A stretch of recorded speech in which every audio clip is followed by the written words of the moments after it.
The Russell Street bombing rocked the foundations of a city, its residents and police force to the very core. But a 100-strong team of detectives, bomb and forensic experts were determined from day one that the culprits would not get away with it.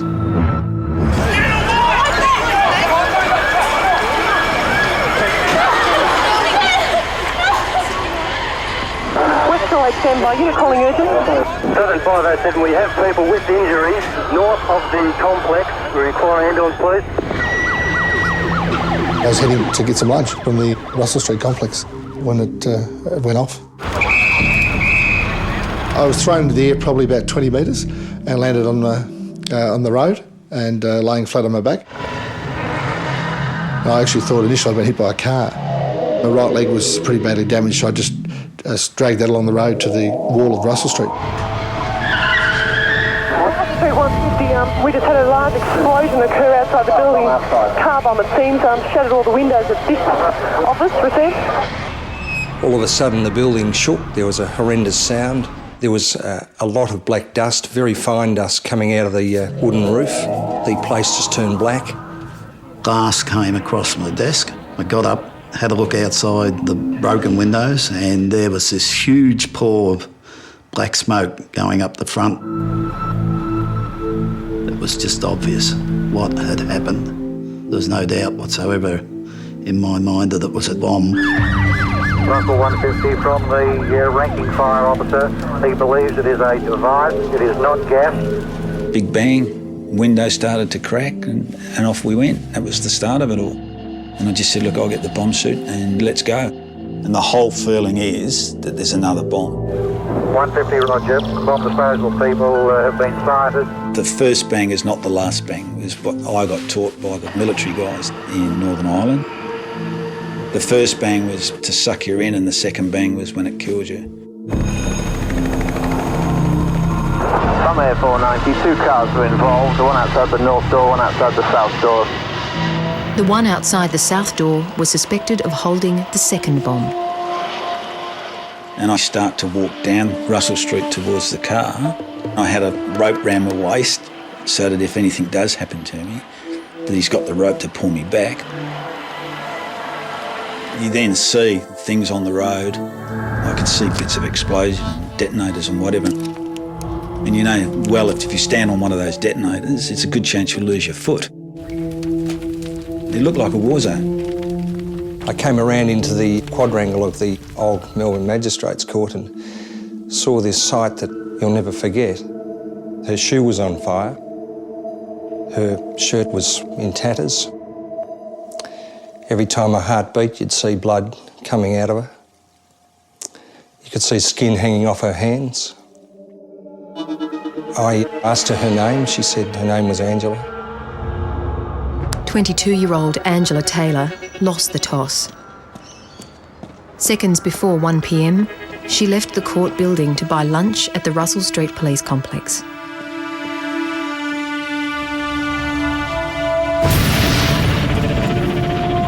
I sat her down on the floor in the office. She was obviously visibly in pain and shocked and disorientated. I made some calls, so I was able to get her some help. Magistrate West was out the front and he was injured as well. Donadio over the road. Got to the wall, and then there was a couple of other police members that came and helped me at that stage, and they walked me up to the steps of the north door and laid me down there. And there's still a couple of small explosions. There's been a second explosion, unit. Stay away from the area. Initially, I wondered whether it was a series of explosions, but it was obvious after a couple of minutes that the small explosions were detonators and were primed and activated. Meanwhile, Dennis Tipping had reached the second car that was parked behind the one that had exploded. The firemen didn't want to do it, and it's not their job anyhow, because there was gelignite and other stuff there. And if there is a bomb, then you're going to have to start pulling it apart. So I put the fire out, and thankfully there wasn't another bomb. And it turned out to be an undercover police car. After 40 minutes, the fires were extinguished. The city sealed off, and 21 people, including the severely injured Constables Taylor and Donadio, were in hospital. Good evening. Terrorism hit Melbourne today. Bomb after bomb exploded outside the city's police headquarters, injuring dozens and causing extensive damage. Buildings from Burke Street to Queensbury Street were evacuated, shops closed, and by 2:30 many city streets were deserted. What's happened this afternoon puts us right in the forefront of terrorism, as we've seen in other parts of the world, and it's disturbing that we've got cowardly people that could only be described as curs that are prepared to impose this sort of violence on the community with little regard for life or property. There was no doubt whatsoever in my mind that it was an attack on the police force and on authority in general, and it worked. Police are checking the list of people who were to appear in the Melbourne Magistrates Court opposite the police station, but no individual or group has yet claimed responsibility. What is certain is that such an attack against the police force itself will result in an investigation for the culprits as thorough and widespread as Victoria has ever seen. The thin blue line gathers together. All you want to do is find out who is it, where are they, and let's go and get them.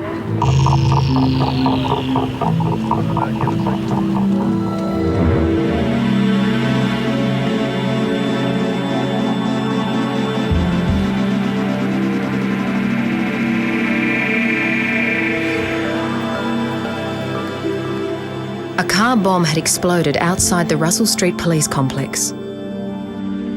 21 people were injured.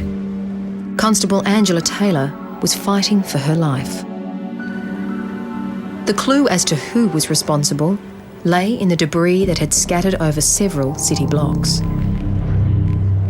And with the danger of live ammunition, the Special Operations Group were moved in. And we became the brushes and dustbins and the finders of evidence.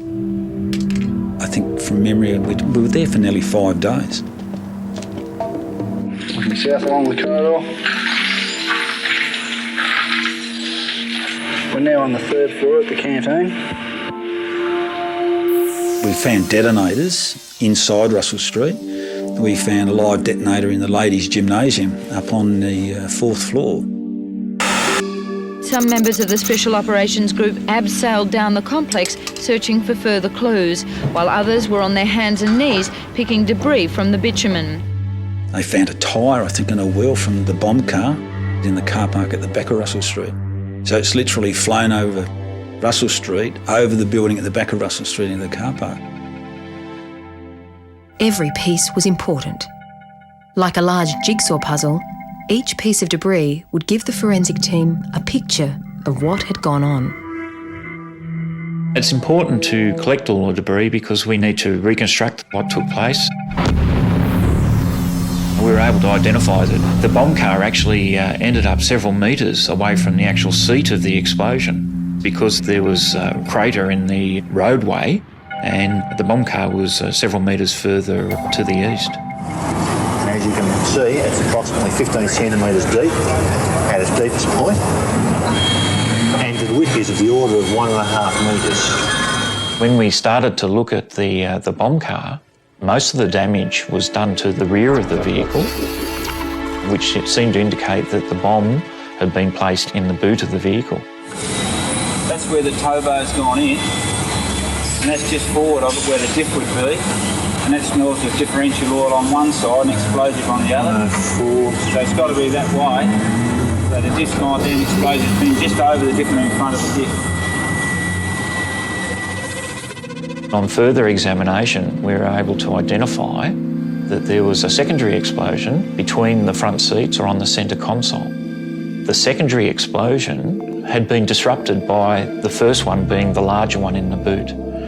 And this was identified by the amount of live detonators, and a number of sticks of gelignite were located forward of the vehicle and hadn't exploded. You wonder what would have happened if all of it had gone off. It might have brought down part of the building. A huge amount of electrical wire, still bound in bundles, were also found around the car. So too, the ignition device. And I was sitting on the steps playing with the explosives, and I just looked across to my left, and there was this piece of wood with this clock sitting on it. And that was it. You know, when you see that, you put two and two together, yeah, it's a clock bomb. This block of wood looked fairly common and represented a part of a fence post. Attached to this block of wood, there were also pieces of metal, and there was a Chuck's wipe as well. The Chuck's wipe was obviously used as a buffer between the ignition components of the timing device to prevent the device from triggering. Whoever moved the bomb in the vehicle took enormous risks in transporting it the way they did to Russell Street. Any slight bump could have triggered the device. While the block of wood had distinctive tool markings, finding the fence it came from would be like finding a needle in a haystack. So the detectives were grateful that a more tangible clue had survived the bomb. The number plate was still in the vicinity of the vehicle, and that enabled us to very quickly identify who the owner of the vehicle was. And we found out that it had been stolen some week or so before the bombing. Police say the main blast was caused by 50 sticks of gelignite in the boot of a stolen 1979 two-tone brown and fawn Commodore parked outside the Russell Street Police building. It had distinctive gold mag wheels and a loud twin exhaust. Today, the lookalike car was taken to Russell Street in the hope of jolting memories. Police also displayed a travel rug found within the bomb car. Detectives say the rug doesn't belong to the owner of the stolen car, and although it has no label, it could help with investigations. It was in fairly good condition considering the blast, and it was determined that the actual blanket was covering the ignition device. The blanket was examined and there were a number of dog hairs located on the blanket. The dog hairs were short in nature and probably from a terrier type dog. Police received 20 calls overnight and are encouraged by the response. They'll be sifting through the new information today to see just how useful it is. Several days after the Russell Street bombing, a person contacted the Chief Commissioner of Police, Mick Miller, and stated he actually had footage of whoever was responsible for the Russell Street bombing, and he also demanded $500,000 for that information. In fact, the caller rang 5 times. Each call traced to various phone boxes in the suburb of St Kilda.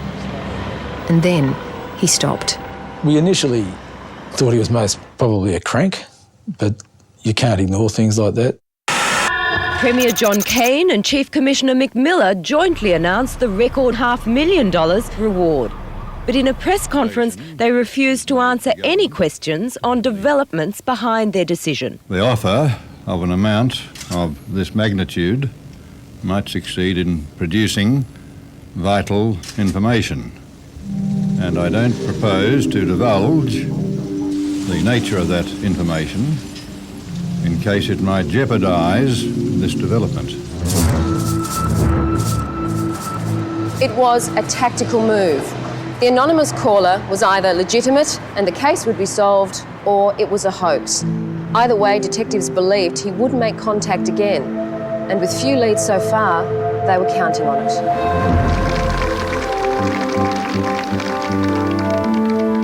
It was now 3 weeks since the bombing, and 22-year-old Angela Taylor, who had graduated dux of her year, was still in hospital in a critical condition. Police hoped that an anonymous caller they were trying to draw out by offering a reward would lead them to those responsible for the attack. It was a full operation, involved police from all around Melbourne. We staked out telephone boxes in a rather large area of St Kilda and Elwood. He again contacted the Chief Commissioner, and he was actually arrested in a phone box by a detective from St Kilda. Vladimir Richter, a 38-year-old industrial chemist, was arrested yesterday while he was actually calling police from a public phone box. Police told the court that Richter's false information on the Russell Street bombing had hindered the investigation, wasting police man-hours and manpower. With one lead down, another came up. This black and white photo fit was compiled from information supplied by a witness who claimed to have seen the man park the car outside Russell Street at about 12:30 on the day. This identikit photograph looked very similar to a low-level criminal by the name of Claudio Crupi. And information came to hand from potential witnesses that on the day of the bombing, Crupi was seen wrapping up what was believed to be gelignite. He had a particular dislike for a detective at the Major Crime Squad, and he was certainly known to be capable of violence. We conducted a number of search warrants in an effort to locate Claudio Crupi. All were unsuccessful. He left Melbourne very quickly and he was avoiding apprehension, so of course he became the major focus of the investigation. As police searched for this prime suspect, a separate and unrelated inquiry had brought 2 officers from the Stolen Motor Vehicle Squad to the police compound where the bomb car was located. Approximately 3 weeks before the Russell Street bombing, a stolen red Daimler sedan was pursued by traffic police. The car crashed and the driver escaped. We got contacted by St Albans CIB to come out because in the boot of that red Daimler was a bag containing cut-up pieces of number plates. And they were identified as belonging to a stolen silver Brock Special. So I put a notification on our police database that if the vehicle was ever found, then I was to be contacted immediately. And that's what happened. Whilst we were waiting for the delivery of the Brock Commodore to come out to our compound so we could examine that, we actually sticky-nosed a little bit and walked over and had a look at the Russell Street bomb car. And when we looked at the vehicle, we noticed that the chassis number had been drilled out.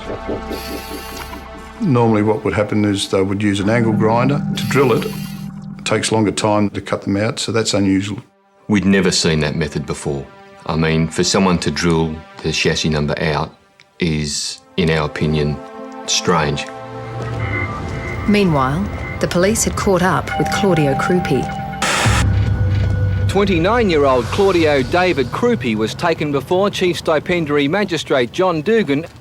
His counsel said his client was not only willing to be questioned, but also agreed to take part in a lineup. He said Crupi denied his participation in the bombing. Crupi is now back in the Russell Street Police Complex, the scene of the bombing almost 3 weeks ago, and is still being questioned. Out at the police compound, the stolen Commodore had arrived. The investigation into the bombing of the Russell Street complex was to take another turn, and as a result, give police another suspect. When the Silver Brock Commodore Special came in, when we lifted the bonnet, we also noticed that the chassis number on that vehicle had been drilled out. And it was the identical method that was used on the other vehicle that was sitting in the compound, virtually 50 feet from it. So to see 2 vehicles with the chassis number drilled out was, in our opinion, extremely unique. And it occurred to me that the offender involved in the Brock Special and the Daimler may well have been involved in the Russell Street bombing.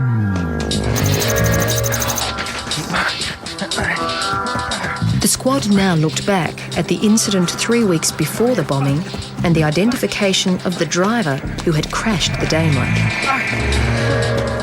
The offender in the vehicle fled the area. He ran around a couple of blocks and then intercepted a motorist actually driving past.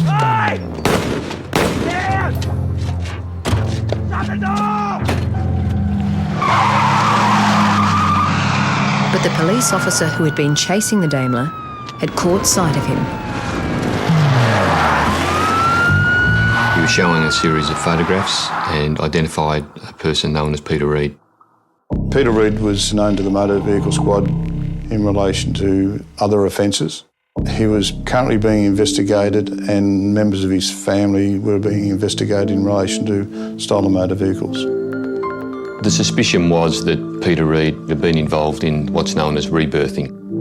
Rebirthing is where someone buys a wreck They steal a similar car, they put the wreck's identification onto the stolen car and re-register the stolen car as a new car. When we observed the Russell Street bomb car with the drill outs on it, and then we seen the other vehicle, it was virtually a complete match. So we had two cars from allegedly two different sources, and they had the identical modus operandi. Peter Reid was seemingly connected to both these cars. But did that make Reid the Russell Street bomber?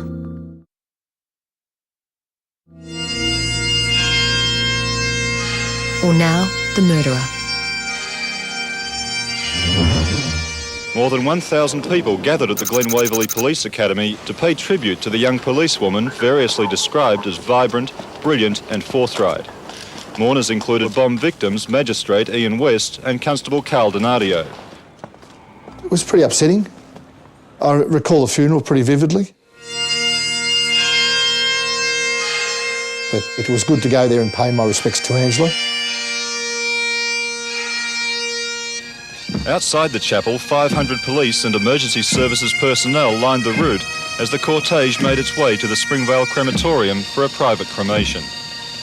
There is a destiny that makes us brothers. None goes this way alone. We were determined at the start that we were going to see it through to the finish, and her death just strengthened that resolve, I think it's fair to say. The police had two lines of inquiry. The first was a clear favourite. Claudio Krupi had been seen making a bomb on the very morning Russell Street had been targeted.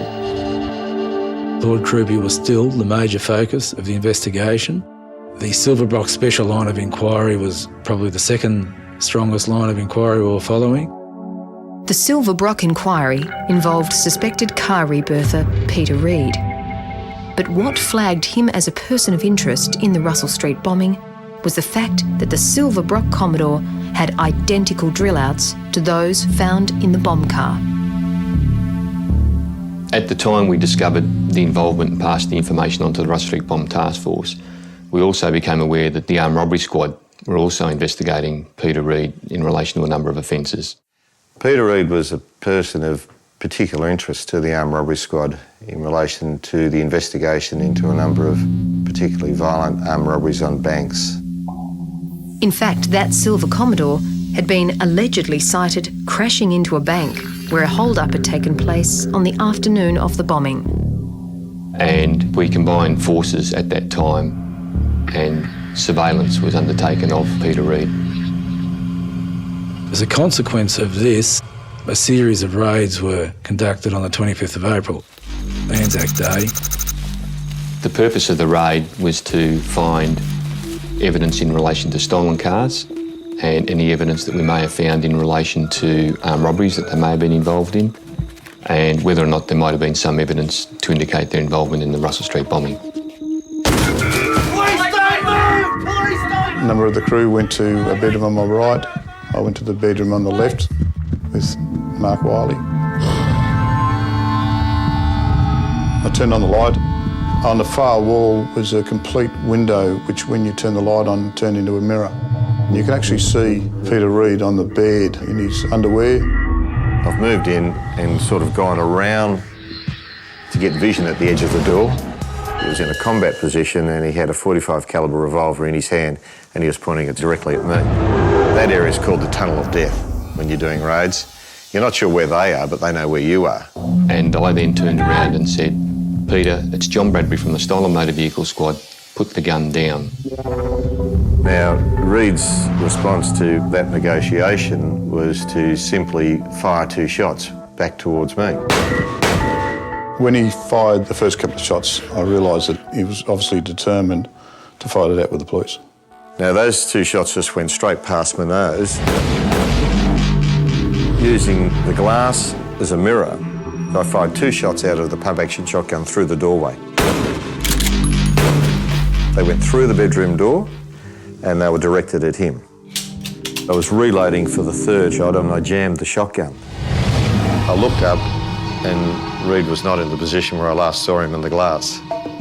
I then decided to enter the bedroom to confront him. As soon as he saw that barrel come past the edge of the doorway, he fired the next 2 shots.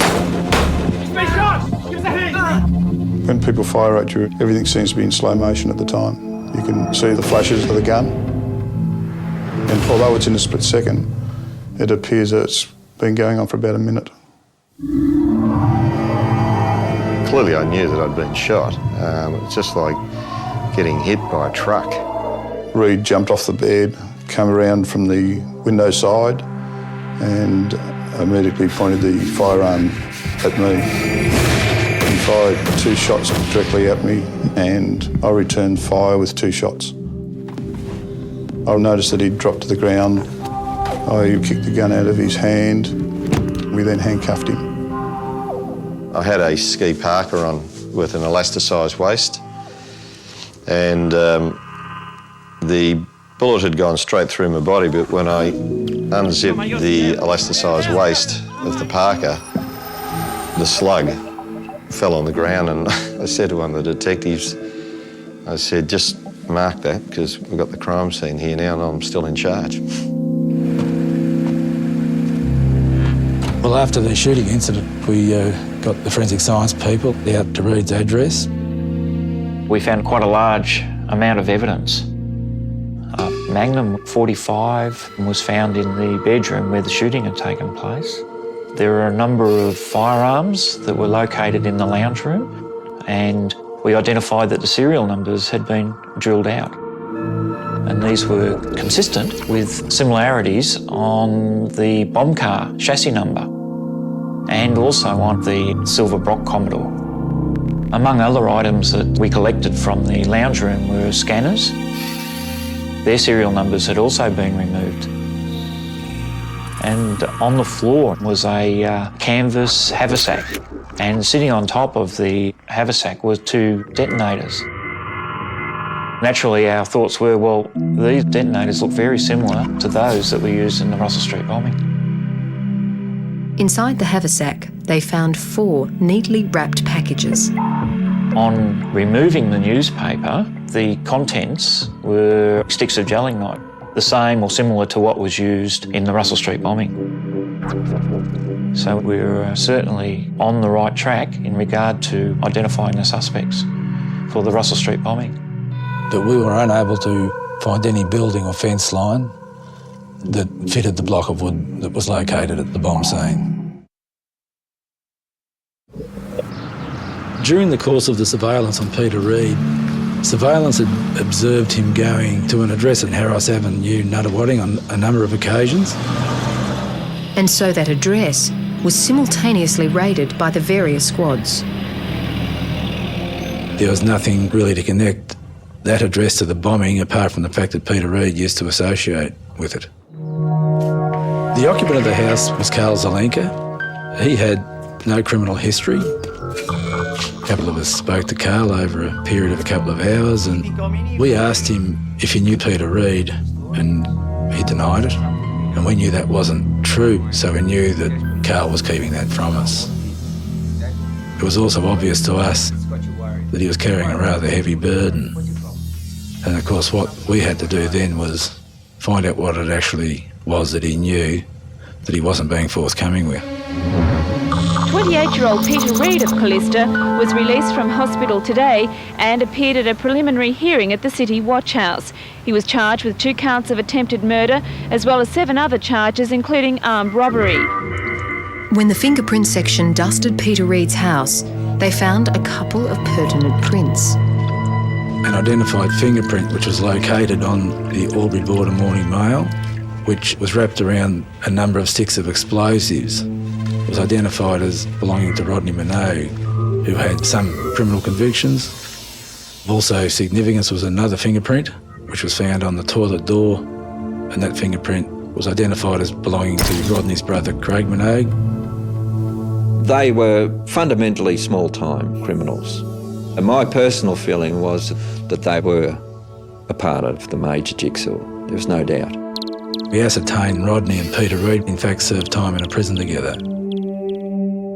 So, of course, we endeavoured to locate the Minogue brothers. We were unable to find them. They'd left Melbourne shortly after the Russell Street bombing and hadn't been seen since. Why had they done that? when the task force checked Craig Minogue's file, there was an entry about a car picking him up outside a court. That car was registered to Karl Zelenka. Karl Zelenka was the occupant of the house where Peter Reid had been seen visiting. He had denied knowing Reid, and that stance continued for the Minogue brothers. We knew that Zelenka knew Craig and Rodney Minogue because we showed photographs of the Minogues to neighbours and they identified them as associating at that address. But what we didn't know was why he wasn't telling us that he knew them. Back at the forensic laboratory, the detonators from Reid's house and the bomb scene were being compared. The cutting of the wires on the detonators were consistent with the cutting of wires located on detonators in the Russell Street bombing. Obviously there were implements that had been used to make the cuts on these wires. So if we're able to identify those implements, we would then be able to say that these cutters made those cuts. What had been identified was the origin of the metal bar that had been nailed to the block of wood found at the bomb scene. Our bomb expert was actually lying home in bed one night and it dawned on him that the metal strip to complete the circuit between the timing device and the explosives may have been the handle from that metal rubbish bin. Now, when we looked closer at Karl Zelenka's rubbish bin, we noticed the lid was missing, and there'd been a couple of attempts to cut the handles of that rubbish bin, as though someone had had a practice shot at cutting the handles off. When we asked Karl where the lid was, he was very vague and wasn't very forthcoming as to where he thought the lid was. As a matter of course, each premises that we went to, we would also look to see if we could identify some red gum posts that could be married to the block of wood that was located at Russell Street. When they had first looked at the property, there was little joy. But on a subsequent visit, the bomb expert looked over the neighbouring fence. Bob Barnes jumped a neighbour's fence and he disappeared under a camellia bush. I can still hear his chuckle to this very day. He placed the bomb block of wood on top of that fence post. There was an identical fault line running through the timber and it fitted beautifully. And we knew then that we'd found the post that the bomb block had come off. That discovery was probably one of the best ones I've made in my career, and we were actually ecstatic that we'd located that post. It was very important to us. From that point on, the task force really regarded that address as being the bomb headquarters, where the bomb was most probably put together. You say your mates. Karl Zelenka became a vital person to us, and we took him back to the office, and myself and one of the other detectives on the task force had a pretty serious talk to him, and I laid out everything in front of him that we knew about him. His lies, the block of wood, his rubbish bin, lying about knowing the Minogue brothers and Peter Reid. And we actually told him, you look at it from our point of view, what would you think? And he knew that he was in it up to his neck. He said, I'll tell you everything I know, but I want you to guarantee my safety and that of my family and my girlfriend. Karl told us that Craig Minogue and Rodney Minogue were living at the house and that Peter Reid used to come to the address. On the Tuesday preceding the Russell Street bombing, he saw this very clean, tidy, distinguishable Commodore sedan drive into the garage. It was a two-tone brown fawn coloured vehicle, had beautiful mag wheels, and of course was identical to the vehicle which had been blown up outside Russell Street. On another occasion, he'd had cause to go to the garage where he identified what appeared to be a box of explosives. He confronted Craig Minogue about that. Craig said to him, forget what you saw, you didn't see anything. Craig Minogue had paid for Karl and his girlfriend to fly to Sydney for Easter while the bombing took place. When he returned, the brothers were moving out. And he was instructed to get rid of the lid of his rubbish bin. It was tossed on the back of the trailer which was going down the tip.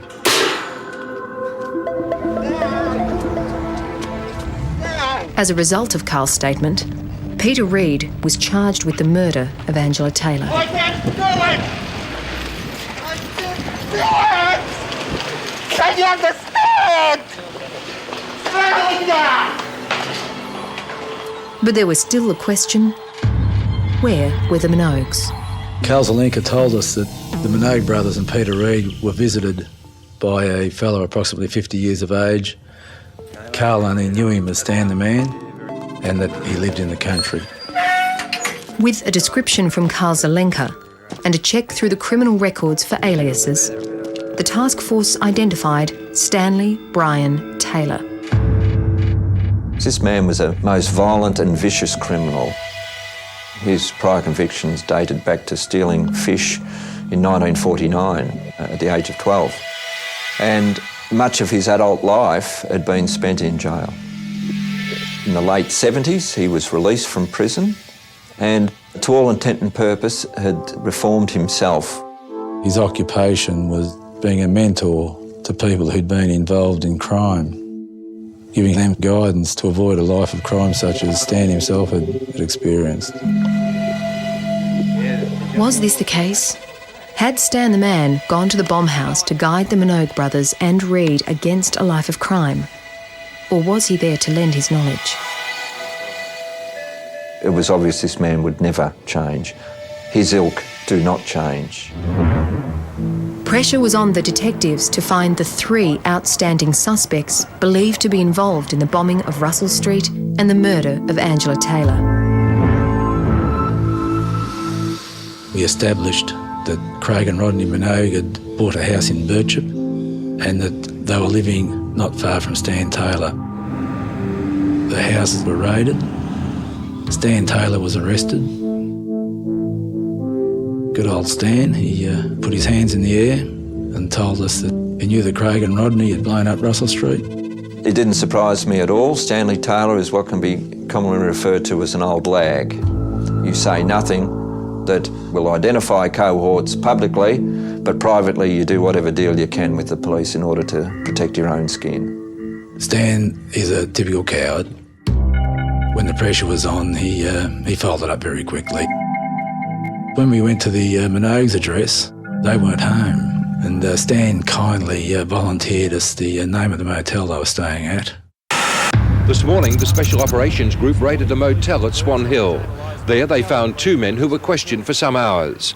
One of them, 23-year-old Craig Minogue, appeared in Swan Hill Court a short time ago. He was charged with 9 offences, among them the murder of Angela Taylor and the attempted murders of Constable Bernardio and Magistrate West.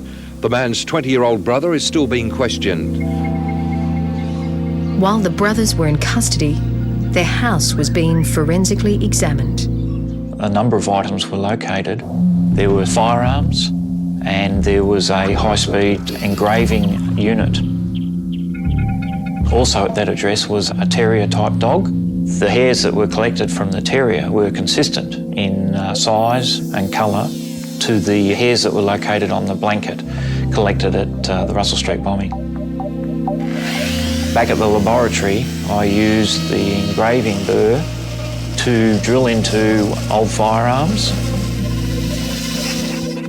and then casting the base of the actual engraving burr, I was able to conclude that the patterning of all of the serial numbers that had been drilled out were consistent, and that consistency extended to the bomb car and also that of the silver Brock Commodore. In my mind, the evidence indicated that the firearms were linked to the engraving burr and ultimately linked to the Russell Street bombing. Further evidence was seized from a lockup rented by the Minogue brothers. Along with an explosives handbook and detonators, there were tools that were of particular interest. There was a pair of blue-handled tin snips. These were used to create test cut impressions on similar types of wires to those of the detonators to determine whether those cut wires were consistent with the cut wires from Russell Street bombing. They were. The detonator wires from Peter Reid's house, those in the Minogue lockup, and at the bomb site all had consistent tool mark impressions. Craig Minogue sat in the interview room with a half smile on his face and basically told us his name and address and remained mute from that point onwards. But his younger brother Rodney was a different story. He rang his mother, and it was after that that he made pretty full and frank disclosures of his involvement and what he knew of the Russell Street bombing, and basically it was orchestrated and planned predominantly by Stan Taylor. Stan had claimed to the detectives that he was there the morning of the bombing, but had nothing to do with it. We believe Rodney's version, not Stan's. Other witnesses corroborated that fact. One was a good mate of Stan Taylor's. In a deal made where he became a protected witness, he told police that Taylor was well and truly involved. Stan had an inseparable friend at Birchip, Paul Kurt Hetzel, and he put the finishing touches to what had happened. Like, he'd been involved in a fair degree of the lead up to the bombing. He was present when a group of them broke into a mine in the country and stole a quantity of gelignite to use in the bombing. Charged with murder and intention to cause serious injury arising out of the Russell Street bombing 2 years ago are Stanley Taylor, Peter Reid, Craig Minogue and his brother Rodney. All four have pleaded not guilty. The relief of getting the four to trial was enormous. I remember we pulled up outside the St Kilda Road Police Complex and we met a couple of young police officers that we'd never met before, and the emotion that they showed sort of indicated to you that what we'd actually done, because, you know, she was a friend. Paul Hetzel told the court that after the mine burglaries, Stan Taylor and Craig Minogue had tested the stolen detonators on a country property. And later, Craig Minogue had said that he, Taylor and Reid were definitely going to blow up Russell Street headquarters. The evidence presented at the trial indicated that the bomb car was driven to Russell Street by Craig Minogue and Peter Reid, and Stan Taylor followed in the Silver Brock Special.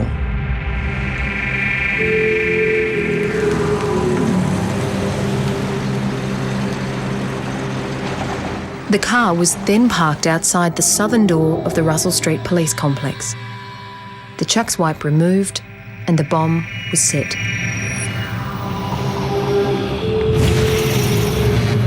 When Hetzel was interviewed, he told us that they waited for the bomb to go off.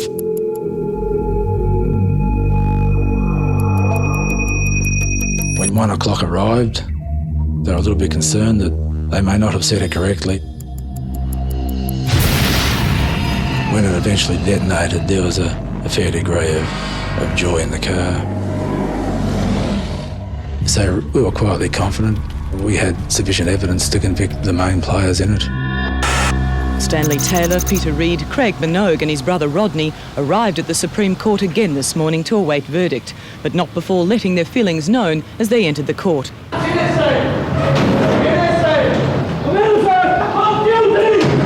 I actually remember the day the verdict was handed down. I was physically sick, and it was a lot of tension. The jury found Stanley Taylor and Craig Minogue both guilty of the murder of Constable Angela Taylor, guilty of causing serious injury to Constable Carl Donadio and Magistrate Ian West, and guilty of several other serious charges. So I thought, now you know that you're going to pay for what you did. Stan Taylor received a life sentence, never to be released. Craig Minogue also received a life sentence with a minimum of 28 years. His brother's conviction of accessory after the fact was quashed at an appeal. Justice Frank Vincent retired the jury until tomorrow morning, which is still deliberating on Peter Reid in relation to charges involving his arrest at Callista. I did it! Can you understand? The following day, after the verdicts on Taylor and the Minogue brothers, the jury returned with a verdict on Peter Reid. Today, the jury found Peter Reid guilty of the attempted murder of policeman Stephen Quincy during a police raid on Reid's Callista home a month after the bombing, and guilty of recklessly causing serious injury to policeman Mark Wiley in the same raid. However, the jury found him not guilty on all major charges arising out of the bombing, including the murder of 22-year-old Constable Angela Taylor. It was the only jury verdict I've wept over in 31 years in the police force. What can you say? You know, we were disappointed, very disappointed, and still disappointed. After serving 9 years, Peter Reid was released from jail in 1995.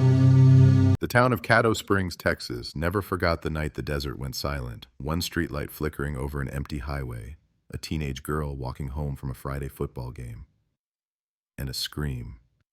One sharp note in the wind, swallowed by the dark. That was 1999. 25 years ago, she was 17.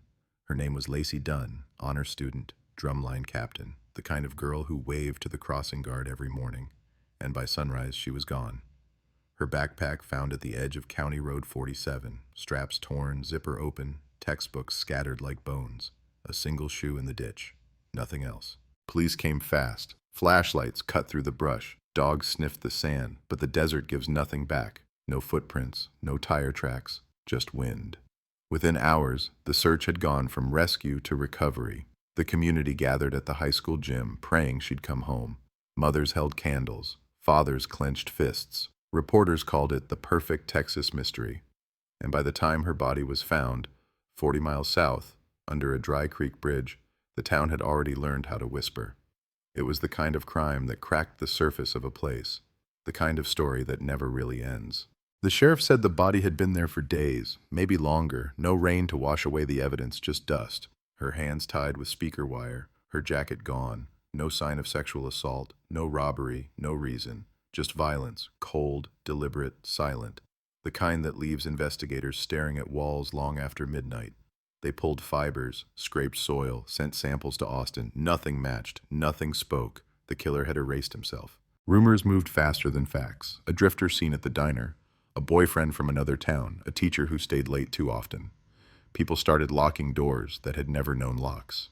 Kids stopped walking home. In a place where everyone knew everyone, suspicion spread like wildfire. Every look lasted too long. Every alibi sounded rehearsed. And every night, the wind carried Lacey's name down the main street like a curse. Detectives followed every thread. Interviews, polygraphs, roadblocks. They found a red pickup abandoned 2 counties over. Inside, a torn photograph of a girl who looked almost like Lacey. Forensics said it wasn't her, just coincidence. Or something worse, someone playing with them. They traced a call made from a payphone near the scene. Static breathing, a single word. Sorry. The call came from a card registered to a motel clerk who'd died 6 years earlier. The investigation bent under its own weight. Leads turned to dust. Witnesses forgot what they'd seen. Files stacked higher than desks. And eventually, the story faded to the cold case shelf, sealed in silence and failure. But some stories don't stay buried. 25 years later, the file came back to light. A new sheriff, new technology, DNA that could read what old machines couldn't. The evidence box had been sitting in storage, half labeled, half forgotten. Inside, the speaker wire, the shoe, a single cigarette butt found near the bridge. That cigarette would speak louder than any confession. But not yet. First came the reopening, the interviews, the doubt. The town didn't want it back. Caddo Springs had moved on, or at least pretended to. The new sheriff, Elena Price, wasn't from around there. Born in Houston, former homicide, she'd seen what time could hide. And when she read the Dunn file, she didn't see a ghost story. She saw a message waiting for someone patient enough to listen. Price started with the old suspects. The boyfriend, now married, working at an oil rig near Midland. The teacher, retired, living alone. The drifter, dead in a New Mexico prison. None of them fit the cigarette, none of them fit the silence. Then came a pattern no one had noticed. A string of missing girls across 3 counties. Same year, same details. Tied hands, no robbery. Dumped near bridges. 3 names, 3 families still waiting, and 1 match. A partial fingerprint on a soda can found near another scene. Too smudged to identify in '99, clear enough now. The name, Clyde Barrett, mechanic, Army veteran, no record, lived 20 minutes from Lacey's house. They pulled his file. He died in 2012, heart attack, but his DNA was still in the system, collected after a minor assault in 2001. When the lab compared it to the cigarette from the creek, it hit like thunder, 100% match. After 25 years, they had a name. But the story didn't end with him. It never does. Barrett had lived quietly, fixed cars, went fishing on weekends. No one remembered him leaving town the night Lacey vanished. No one saw him return. His house had been sold years ago. Inside, the new owner found a trunk sealed with rusted locks. When they opened it, they found women's jewelry, Polaroids, maps, ticket stubs, and in the bottom corner, a school ID card. Lacey Dunn, smiling. The announcement hit the town like an earthquake. Cold case solved after 25 years. Suspect deceased. Justice delayed but delivered. Reporters swarmed the main street again. Cameras pointed at old wounds. People called it closure, but it didn't feel like that. It felt like a ghost had walked back into the room, sat down, and refused to leave. Sheriff Price held a press conference, her voice steady, her words careful. "This case is solved," she said, "but not over. Because there was one thing missing. The motive. Barrett had no connection to Lacey, no link, no shared circles. He wasn't a teacher, a coach, a family friend. He was a stranger, or maybe not. Old neighbors remembered something strange. Barrett used to drive by the high school parking lot every Friday. Said he liked the music from the marching band. He'd sit in his truck, headlights off, watching the kids leave. Always alone, always silent. When they searched his storage unit, they found another map, hand-drawn, detailed, with marks along county highways, at least 6 of them, each one near a bridge, each one a body dump, but only 4 victims ever found, 2 points still unaccounted for, 2 dots that keep detectives awake. The FBI stepped in, expanding the investigation. DNA cross-checks, interstate records, old unsolveds pulled from archives. One by one, new families got phone calls. One by one, more questions than answers, because every story about Barrett ended the same way. Quiet man, good with engines, polite, never angry. The kind of man who fixes your truck and waves when you drive away, and maybe that's the worst kind, the kind you never see coming. Lacey's parents are gone now. Her mother passed in 2010, her father in 2015. They never heard the news. The only person left to speak for her is her younger sister, Claire, who was 10 when Lacey disappeared. She said, "It's not justice, it's just the truth finally catching up. The truth always does, eventually. But in Caddo Springs, the air still hums with unease, because 2 dots on that map remain empty, 2 unknowns, 2 secrets still buried under Texas soil." Every year, the high school holds a memorial, candles along the football field, Lacey's name painted on the 50-yard line, and every year someone leaves a cigarette butt at the edge of the bleachers, fresh, unsmoked. No one's ever seen who does it. Some say it's a sick tribute, some say it's a copycat, others whisper that maybe Barrett didn't work alone. The trunk had 2 sets of handwriting, 2 kinds of duct tape, 2 shadows behind one crime. The sheriff's office won't comment. The file technically is closed, but the silence says otherwise. In a town like Caddo Springs, memory never dies. It just gets quiet. The desert remembers what people forget.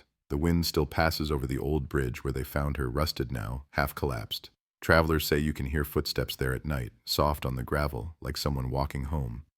The sheriff doesn't believe in ghosts, but she keeps a photo of Lacey on her desk. The caption under it reads, "Truth doesn't vanish. 25 years, one name, a lifetime of waiting, and still the story breathes." And maybe that's the real terror. Not the murder, not the killer, not the years lost, but the realization that evil can hide in plain sight, smile from across the counter, nod good morning, and go unseen for decades. The face in the crowd, the voice on the phone, the quiet mechanic who watched the band practice from the parking lot. Lacey Dunn's case may be closed on paper, but for the people of Caddo Springs, the echoes haven't stopped. They say at sunset, when the highway hums and the heat drops, you can still hear a girl's laughter cutting through the dust. Then silence, the kind that lasts 25 years, the kind that never lets go. The night they called it solved, Sheriff Elena Price didn't go home. She walked past the empty squad room, past the humming soda machine, and unlocked the evidence room alone. Fluorescent lights buzzed overhead, pale and unforgiving. Cardboard boxes lined the metal shelves like gravestones. The Dunn box sat on the middle rack, heavier than it looked, marked with a case number that had become a legend. She pulled it down, set it on the table, opened the lid, and let 25 years of dust rise into the air like a tired ghost. Cigarette, speaker wire, shoe, soil samples in plastic vials turned amber with age, and photocopies of the items from Barrett's trunk, maps, Polaroids, Lacey's ID card. It all looks so neat now, so organized, so final. The kind of final that feels rehearsed, clean, too clean for a story that had bled through a whole town. Price put on gloves and picked up one of the Polaroids, a country road, headlights in the distance, a blurred figure on the shoulder, just a smudge of motion. On the back, a date scribbled in blue ink and a time circled twice, 10:42 p.m. Another photo, another road, another lonely shoulder, different ink, different handwriting. The lab had confirmed it, 2 distinct writers both using the same trunk to store their secrets, 2 hands cataloging fear, 2 perspectives on the same hunt. Barrett's name might be on the report, but someone else had been there, watching, recording, learning. She flipped through the photos faster. Bridges, ditches, gas stations, high school parking lots, and then one that stopped her hand cold, a wide shot of the Caddo Springs football field, stadium lights blazing, band on the turf, stands full. In the bottom corner, almost hidden, a girl in a drumline jacket laughing with her friends. Lacey, oblivious, frozen in the moment before everything ended. The map on the table looked harmless, permanent marker lines tracing highways and back roads, little X's where bodies had been found, 2 circles with question marks where nothing had ever turned up, and a third mark, faint, nearly erased, near the edge of town, just off State Route 19, right where the high school sat. It wasn't a dump site. It was a starting point, a hunting ground. On a separate sheet of paper, someone had written in careful block letters, Friday nights, and below it, a list of dates, all clustered around football season, all years when girls went missing in nearby counties. One date was underlined twice, October 15th, 1999, the night Lacey vanished. Price looked at the list and felt the back of her neck tighten. She thought of the cigarette butt that showed up at the memorial every year, fresh, untouched, as if someone were renewing a promise. Or a threat. Barrett had been dead since 2012. The first cigarette appeared in 2014. Someone else was still out there, still watching the field, still walking the same roads in their mind. Someone who might have stood beside Barrett under those stadium lights, just another face in the crowd. A parent, a staff member, a cop, a kid who grew up and stayed. The line between witness and accomplice blurred like the edges of the Polaroids. She pulled the old interview transcripts, the ones typed on fading paper, margins curled, coffee stains like burn marks. One name kept popping up, small, almost incidental. Saw her talking to him. He gave her a ride once. He was fixing the band van that week. A helper, a volunteer mechanic who'd shown up at the high school in late '99 offering to tune engines and patch tires. No one thought much about him back then. He wasn't Barrett. He didn't stand out. He was just there. A shadow orbiting the crime. The transcript recorded his name, his alibi, his polite tone. The original detectives had cleared him in 3 lines. Price read those lines twice, then again, then set the page down like it was something radioactive. She checked the date of his interview against the list on the map. They matched, perfectly. Outside Caddo Springs slept the uneasy sleep of a town told it could finally rest. Local news anchors used words like closure and healing and end of a nightmare. White lettering over aerial shots of the bridge, the high school, the shuttered house where Barrett once lived. Social media flooded with old photos of Lacey, edited with filters, hearts, angel wings, hashtags, condolences, long overdue justice. But late truth has sharp edges. It cuts differently. The families of the other victims, the girls from neighboring counties, weren't posting. They were pacing their kitchens, looking at the same headlines, wondering why their daughters didn't get maps, or press conferences, or neat conclusions, wondering if some stranger's DNA and a dead suspect were enough to stop looking over their shoulders. Price started making calls. Old witnesses, retired cops, former teachers, people who had moved away and never looked back. She didn't say much over the phone, didn't talk about Barrett or the trunk or the second handwriting. She asked simple questions. Do you remember the mechanic? Did anyone else spend a lot of time in the parking lot? Who was around Lacey that fall? People hesitated, paused. You could hear the shuffle of memory, the fear of saying the wrong thing after so many years. One retired coach finally said, "You mean Rick?" And then there was a silence heavy enough to break the line. He was always there, the coach added quietly. Not doing anything, just there. There was no headline about Rick, not yet. On paper, he was clean. No criminal record, no priors. A faded address in another town now, a smaller one, even quieter than Caddo Springs. But in 1999, he'd been the unofficial assistant in the shadows, patching band equipment, hauling coolers, chatting with kids while they waited for rides. He and Barrett had worked at the same auto shop for a time, their names on the same payroll, their lockers side by side. The original file mentioned that like it was a coincidence. 2 mechanics in a town that only had 1 garage. Price didn't believe in coincidences that neat. She believed in patterns and ghosts. She drove out to the old bridge the next afternoon, not as a sheriff, but as someone trying to hear what the wind wouldn't say. The structure groaned under its own rust. Graffiti crawled up the concrete supports. Initials, dates, crude drawings. On the underside of the railing, barely visible, someone had carved a message with a knife. She wasn't the only one. The letters were old, worn down by years of weather, there long before the case was reopened, long before Barrett's name made the news. No one had ever photographed that carving. No one had ever logged it. It was just there, like everything else left behind by people who needed to speak but didn't trust their own voices. The creek bed was dry, cracked, littered with broken bottles and one rusted hubcap half buried in the sand. She squatted down, looked at the spot where the body had once been, and tried to imagine the scene in reverse. A truck door opening, feet sliding down, hands tying wire. No struggle, no hesitation. It felt wrong, too quiet. A girl like Lacey would have fought, scratched, screamed. There should have been chaos pressed into the dirt, a violent story etched by desperate hands. But the ground had offered almost nothing back in '99. Just the cigarette, just the wire, marks that could have been made before or after, marks that didn't scream panic. More like routine, more like someone who'd done this before and knew exactly how long the dark would cover them. Back at the station, the lab report on the cigarette from the memorial finally came in. Price had ordered it tested on a hunch, even though everyone said it was probably a sick joke from some teenager trying to get attention. The result was maddening. Partial DNA, male, no hit in the system, not Barrett. The technician noted something else too. The brand didn't match the cigarette from 1999. Barrett had smoked menthols. The new one was a different cut entirely. Someone wanted to be seen. Someone wanted to stand in his shadow but not share his habits. It was a calling card, not a confession. A message that said, I remember, I'm still here, and maybe you didn't really solve it. The press conference sound bites replayed in Price's head like a taunt. We have our man. This monster cannot hurt anyone else. Caddo Springs can sleep sound tonight. But investigations don't end where cameras do. The deeper she dug, the more the case felt like a house built on sand. Barrett was guilty of something. His DNA, his trunk, his maps, they didn't lie. But guilt isn't always solitary. Predators attract predators, and sometimes, in a quiet town in Texas, monsters learn from each other, trade routes, share ghosts. One dies, one stays, and the story gets told with a period where there should be an ellipsis. Claire Dunn watched all of this unfold from a distance. She lived 2 hours away now in a small apartment above a laundromat, her life measured in shifts and rent checks and the weight of a last name that still made people pause. She didn't go to the press conferences. She didn't light candles at the memorial. She'd done her grieving in private long ago, in a bedroom that no longer existed, under posters that had been torn down when the house was sold.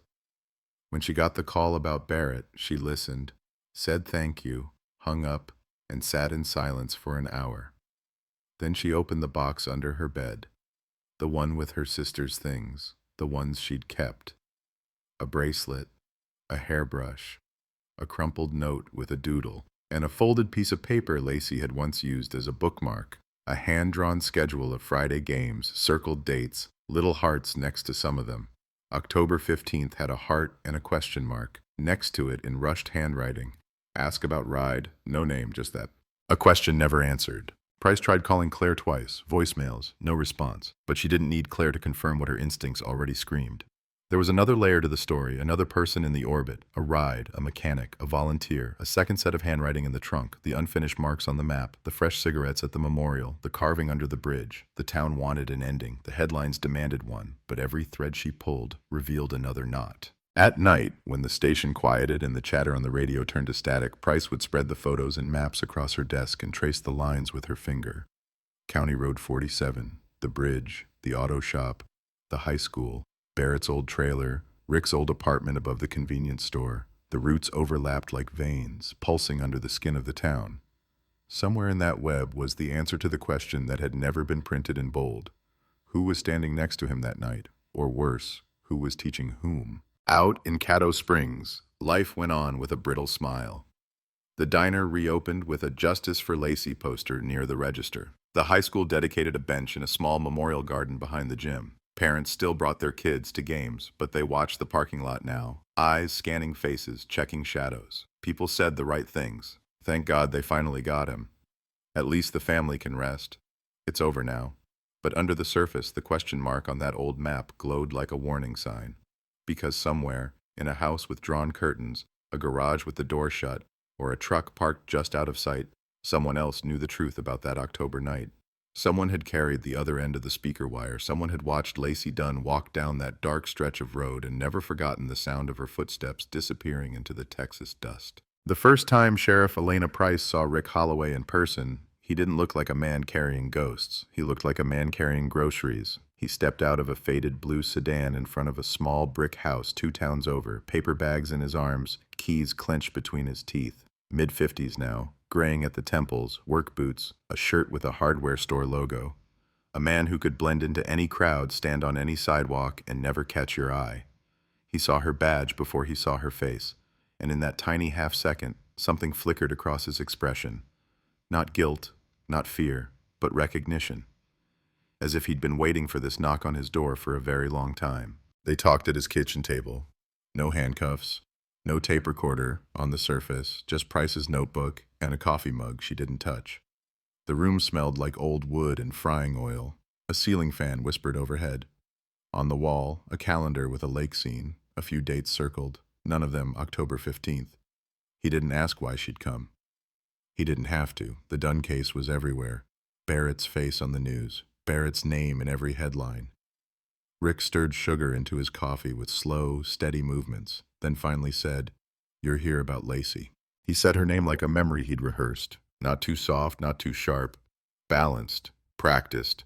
Price watched his hands, not his eyes. No tremor, no fidget. The hands of a man who had spent his life turning wrenches, tightening bolts, making sure machines didn't fall apart. "You knew her," Price said. Not a question. A statement laid gently on the table between them. He nodded once. Everyone knew her. Small town, Sheriff. Football games and band practice. She was loud, you know, the good kind of loud. Kids like that, you notice. She flipped open her notebook. Old interview transcripts had described him as helpful, cooperative, good with the kids. He'd worked at the same shop as Barrett back then. Both of them pulled late nights under hoods and lifts. Both of them had access to the band's van, to the school parking lot, to the roads that stretched between town and the bridge. Price asked about those nights. Friday games, clogged exits, kids looking for rides home. His answers came crisp, clean, ready-made. Yes, he'd volunteered. Yes, he'd fixed the van. Yes, he'd seen Lacey around. No, he'd never driven her home. No, he'd never given her a ride. No, he'd never once been on County Road 47 after dark.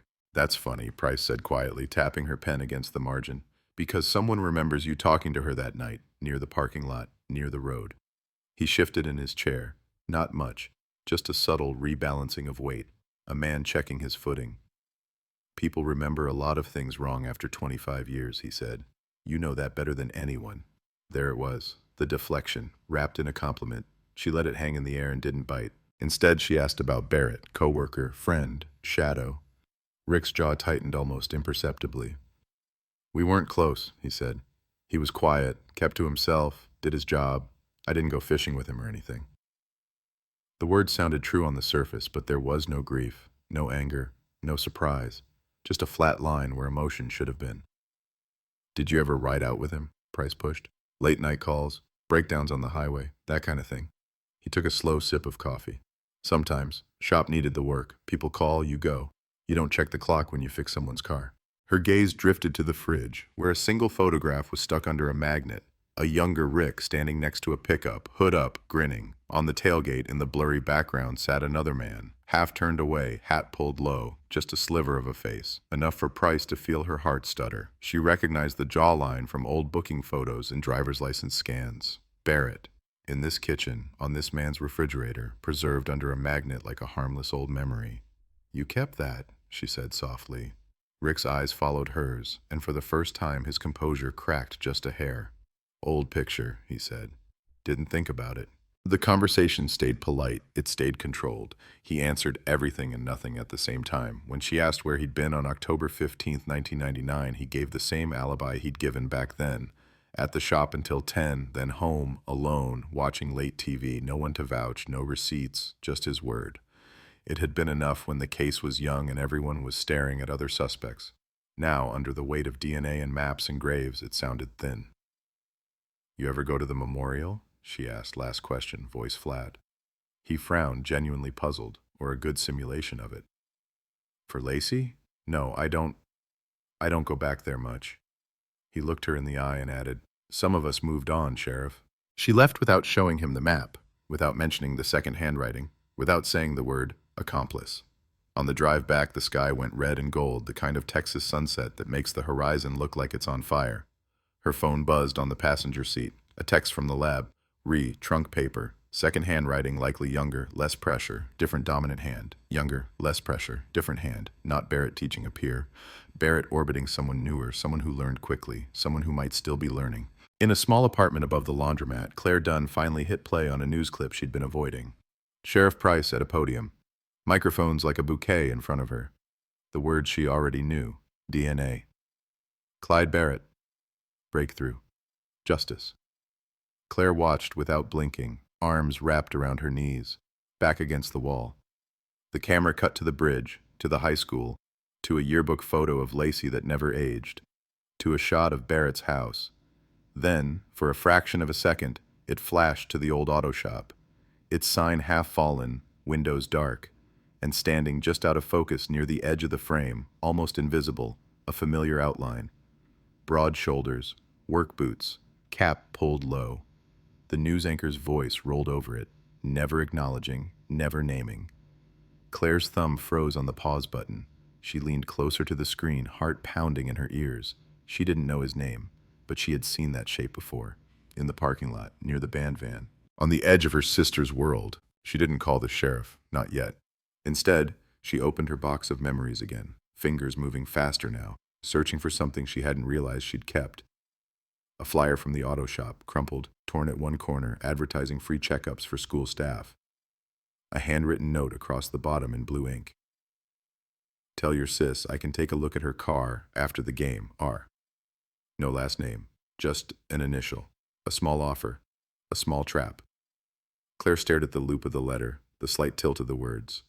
She didn't know about handwriting analysis, didn't know about pressure and angle and baseline, but she knew this. Lacey had carried this flyer home. Lacey had put it on her desk, and that meant she had seen the note, read it, maybe thought about it, maybe circled October 15th with a heart and a question mark because of it. When Price got the call from an unknown number later that night, she almost let it ring out. She'd been staring at the map again, the circles, the question marks. The word Friday nights underlined like a sentence. She answered with a weary, automatic, Price. Claire didn't say her name at first, just breathed, then said, I think my sister knew your second man. No greeting, no build-up, just 10 words that tightened every muscle in Price's body. Talk to me, the sheriff said, voice low. And for the first time in years, Claire talked about something other than grief.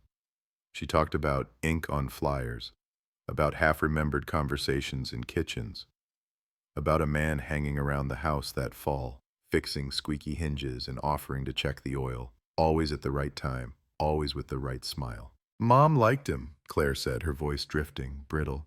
She said it was nice that someone from the shop cared about the band. She said he was doing the kids a favor. Lacey called him the garage guy. I don't know if she ever called him by his first name. There was a pause, then a soft confession. I remember one argument, just a piece of it. Mom said she was overreacting. Lacey said she didn't like how he looked at her friends. Then she slammed the door. I was in the hallway. I heard it. I didn't understand. I was 10. I thought she was mad about homework or something dumb. Price wrote as she listened, pen biting into the paper. Every word added weight. A man who lingered, a man invited in, a man whose name had been in the file all along, buried under other suspects and louder rumors. Do you remember what he looked like? Price asked gently. Claire exhaled a shaky laugh. He looked like everyone. Work shirt, cap, grease on his hands, kind eyes, if you didn't look too long, the kind of face you forget the second you turn away. That was the problem, Price thought. Monsters that look like monsters are easy. It's the ones who look like neighbors that stay. The next morning, Price pulled the old employee roster from the auto shop's archived records. There it was in black and white. Barrett, C. Mechanic, Holloway, R. Mechanic. Underneath, someone had written volunteer next to Rick's name in a different ink at a later date. Volunteer for what wasn't specified. But the high school had sign-in sheets for everything back then. Marching band events, booster meetings, equipment checkouts. She requested them all. Boxes arrived from the school's storage room, dusty, brittle, filled with papers that smelled like time. One sheet caught her eye immediately. Equipment assistance, fall 99. A list of names and signatures, third line down. R. Holloway, transport, mechanical check. The date next to it, October 15th. No headline had room for this kind of detail. No banner across a news broadcast would say, case solved, but second shadow still walking. The public wanted neat endings. Prosecutors wanted clean narratives. Even the state lab, in its official report, had stamped the Dunn file with a bold word, closed. But in the sheriff's office, late at night, the case was anything but. It sat open on desks and walls and screens, bleeding into every other investigation, whispering in the background of every call. Caddo Springs had its monster with a name, but Price had something worse, a suspicion with teeth. Out on County Road 47, the wind picked up dust and memory, carrying them past the place where a backpack had once lay open in the ditch, pages flapping like desperate signals. Trucks roared by, drivers glancing at the bridge without knowing why their chests tightened. Teens still used the road, racing each other, blasting music, testing the boundaries of speed and fear. Some of them knew the story, some of them didn't, but all of them felt it, that prickle on the back of the neck when the sun dipped low and the sky went from gold to bruised purple, the sense that the desert remembers more than it says. And somewhere not so far from that road, a man watched the latest news segment about Barrett while drying his hands on a towel. The newscaster's voice floated through a dim living room. Authorities say the case is finally resolved.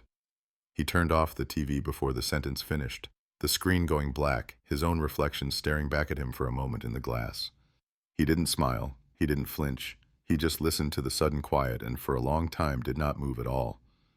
Word of Barrett's guilt didn't just stay in Caddo Springs. It spread like wildfire across the county line, through talk radio shows and late-night crime segments, through true crime podcasts hunting for their next hook. Texas cold case finally cracked.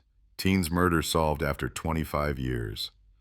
B-roll of dusty highways and sunburned reporters standing near the bridge, sound bites from neighbors who hadn't spoken to Lacey once but now remembered her as such a sweet girl. Everyone wanted a piece of the story, everyone wanted closure in a headline, and in the middle of all that noise, the one person who didn't want closure at all was the sheriff who'd supposedly delivered it. Elena Price felt it in every meeting. The county attorney smiled too easily now, as if they shared a victory. The mayor shook her hand a little too long. At the next council session, someone actually clapped when her name was mentioned. She could feel the narrative closing around her like a fist. Hero sheriff solves the unsolvable. There were plans for a plaque, a scholarship, a ceremony.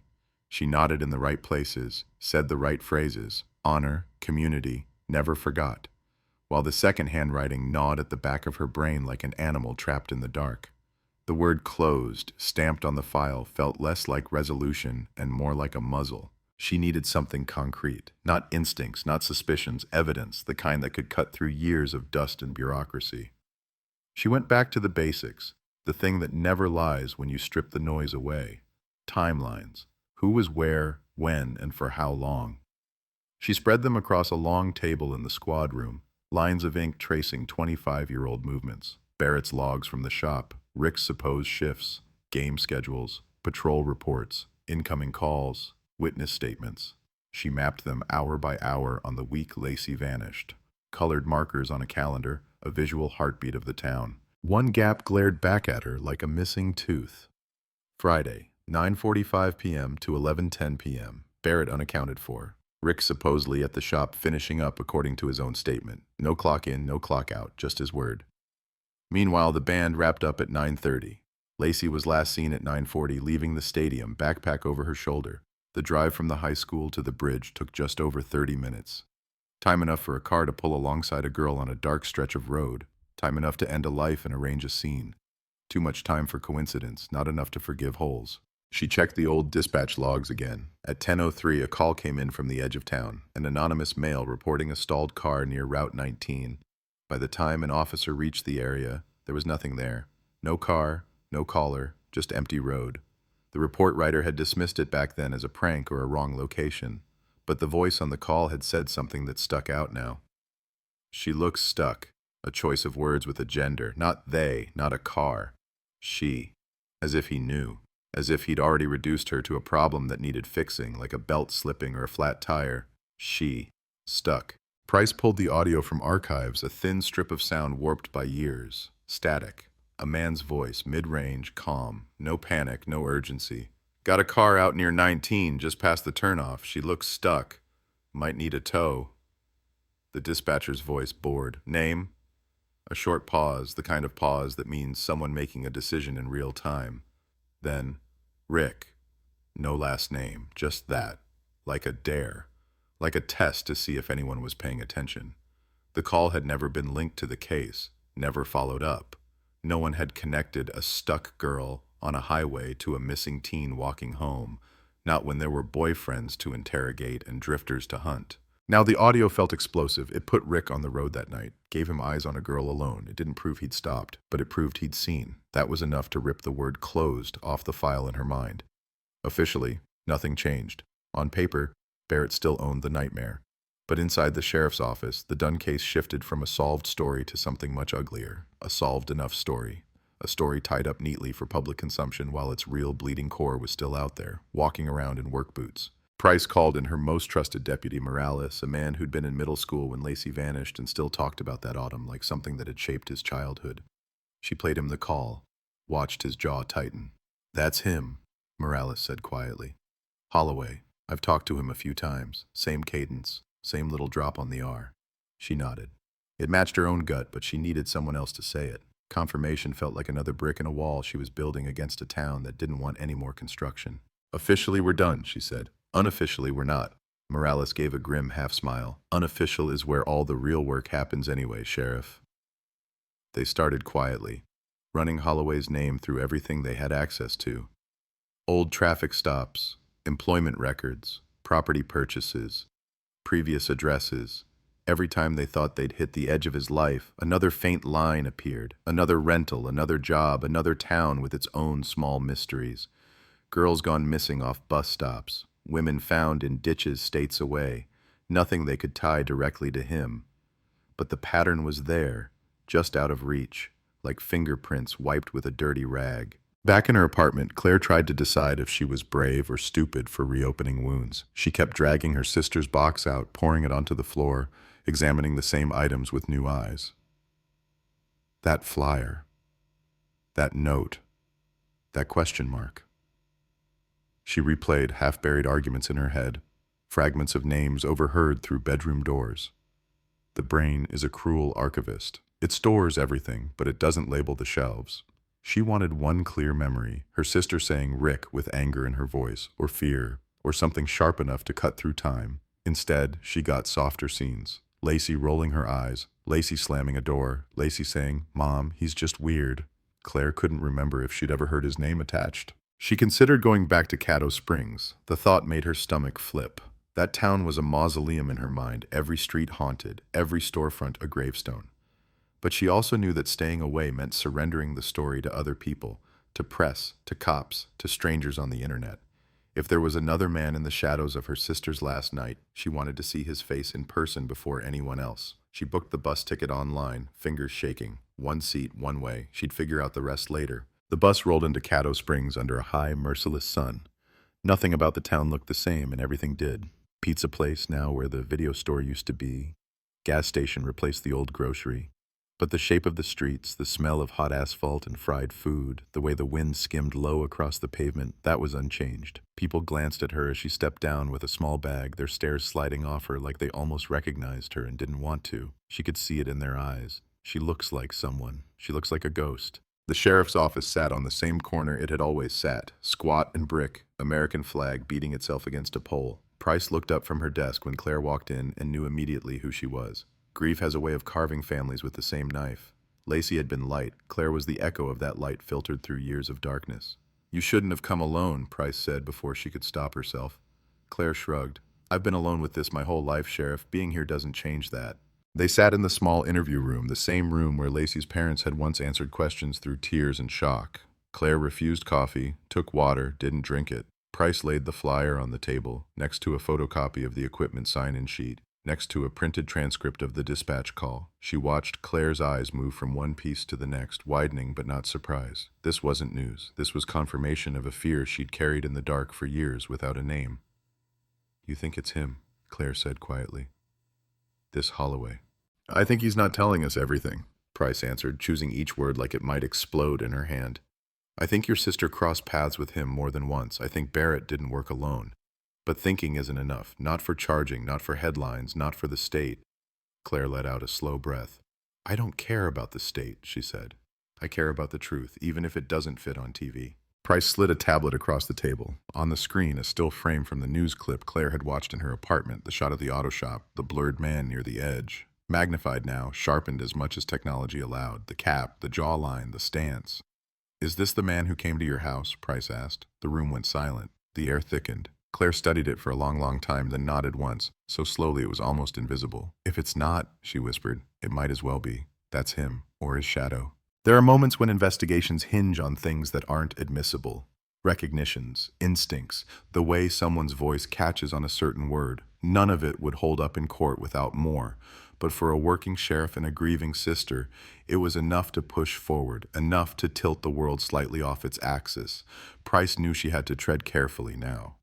Holloway wasn't some unknown drifter. He was rooted. He had friends, co-workers, people who'd vouch for his character because monsters don't snarl every day. They nod, they help, they blend. She decided not to bring him in again. Not yet. Instead, she went sideways, visited the old shop, what remained of it, now a shell with graffiti and broken windows.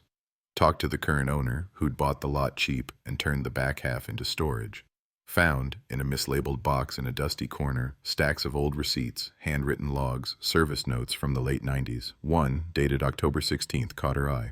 Tau, Creek Bridge vicinity, no charge. The handwriting matched the second style from the trunk, younger, lighter, a little slanted. Underneath, in different, heavier letters, someone had written, "Don't log these." A command that had been ignored or obeyed too late. If the car had belonged to Lacey, it would have made sense. But she hadn't driven that night. That's what made the note worse. It suggested another scene, another girl, another night that wasn't in any file. Or it suggested practice, a dry run, a man learning a route, learning how long it took to get from the school to the bridge to home without being seen. A rehearsal for October 15th. The pattern of bridges came back louder than ever. Price spread out the maps again, this time adding in the unrelated cases from neighboring counties, girls who'd gone missing walking home whose bodies had turned up under overpasses or near culverts. The lines from Holloway's known addresses to these sites formed a twisted star over 3 counties. Barrett's routes intersected with some of them, others fell solely in Holloway's orbit. It looked less like coincidence and more like a partnership that had evolved, changed, maybe even fractured over time. Morales asked the question Price had been avoiding. You think he's still doing it? The room felt colder when he said it. She looked up at the whiteboard, at the dates tapering off, at the gap since Barrett's death. If he is, she said, he's slowing down. Or he's smarter, or he's moved his hunting ground. None of those options were comforting. Monsters don't retire. They adapt, they travel, they change the kind of prey they like. Caddo Springs didn't know any of this yet. The town was busy preparing a ceremony at the high school. New plaque, new speech, new ceremony of closure. Reporters planned to come back. There'd be candles. A moment of silence on the 50-yard line. The principal called Price to ask if she'd say a few words. She said yes because saying no would raise questions she wasn't ready to answer in front of cameras. After she hung up, she stared at the phone like it had betrayed her. That night, she drove to the stadium alone. Stands empty. Lights off. The place felt smaller without the noise, like a stage stripped of actors. She walked down to the field, boots pressing into the painted lines where teenagers had chased glory while a predator watched from the parking lot. The silence buzzed. She looked up toward the far end where the band used to line up, closed her eyes and tried to see Lacey there. Drum harness, stick bag, face flushed from adrenaline. Did she notice the man leaning against the rail that night? Did her stomach twist like Claire's voice did when she talked about him? Or did she just think, that's the garage guy, he helps? When she opened her eyes again, she wasn't alone. A figure sat halfway up the bleachers, still as a statue, watching her. For a heartbeat, her hand went to her gun before her brain caught up. Morales. He raised a hand in a small wave. Didn't mean to spook you, Sheriff. She exhaled, tension bleeding off slowly. You're not the one I'm worried about, she said. He nodded toward the entrance. Gate was open. Thought I'd see what this place feels like without 600 people yelling. He paused, eyes scanning the shadows. Feels wrong. They sat there, spread out by a dozen rows of metal benches, the weight of the case hanging between them. Morales spoke first. You know they're going to hate you, he said quietly. If you pull this open again.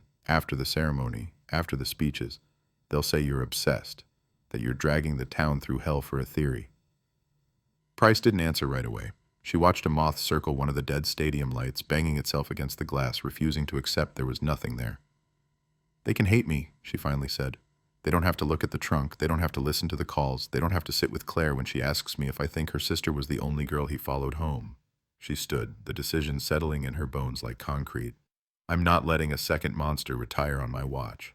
Out on the edge of town, in that small brick house 2 towns over, Rick Holloway washed his hands at the sink, scrubbing grease into the drain. The TV muttered to itself in the next room. A promo for the upcoming memorial played. Images of candles, the field, the bridge. 25 years later, the narrator said, a community remembers. Holloway dried his hands carefully, folded the towel with the precise movements of a man who likes order. Then he walked to a closet at the end of the hall, opened it, and reached up to a high shelf.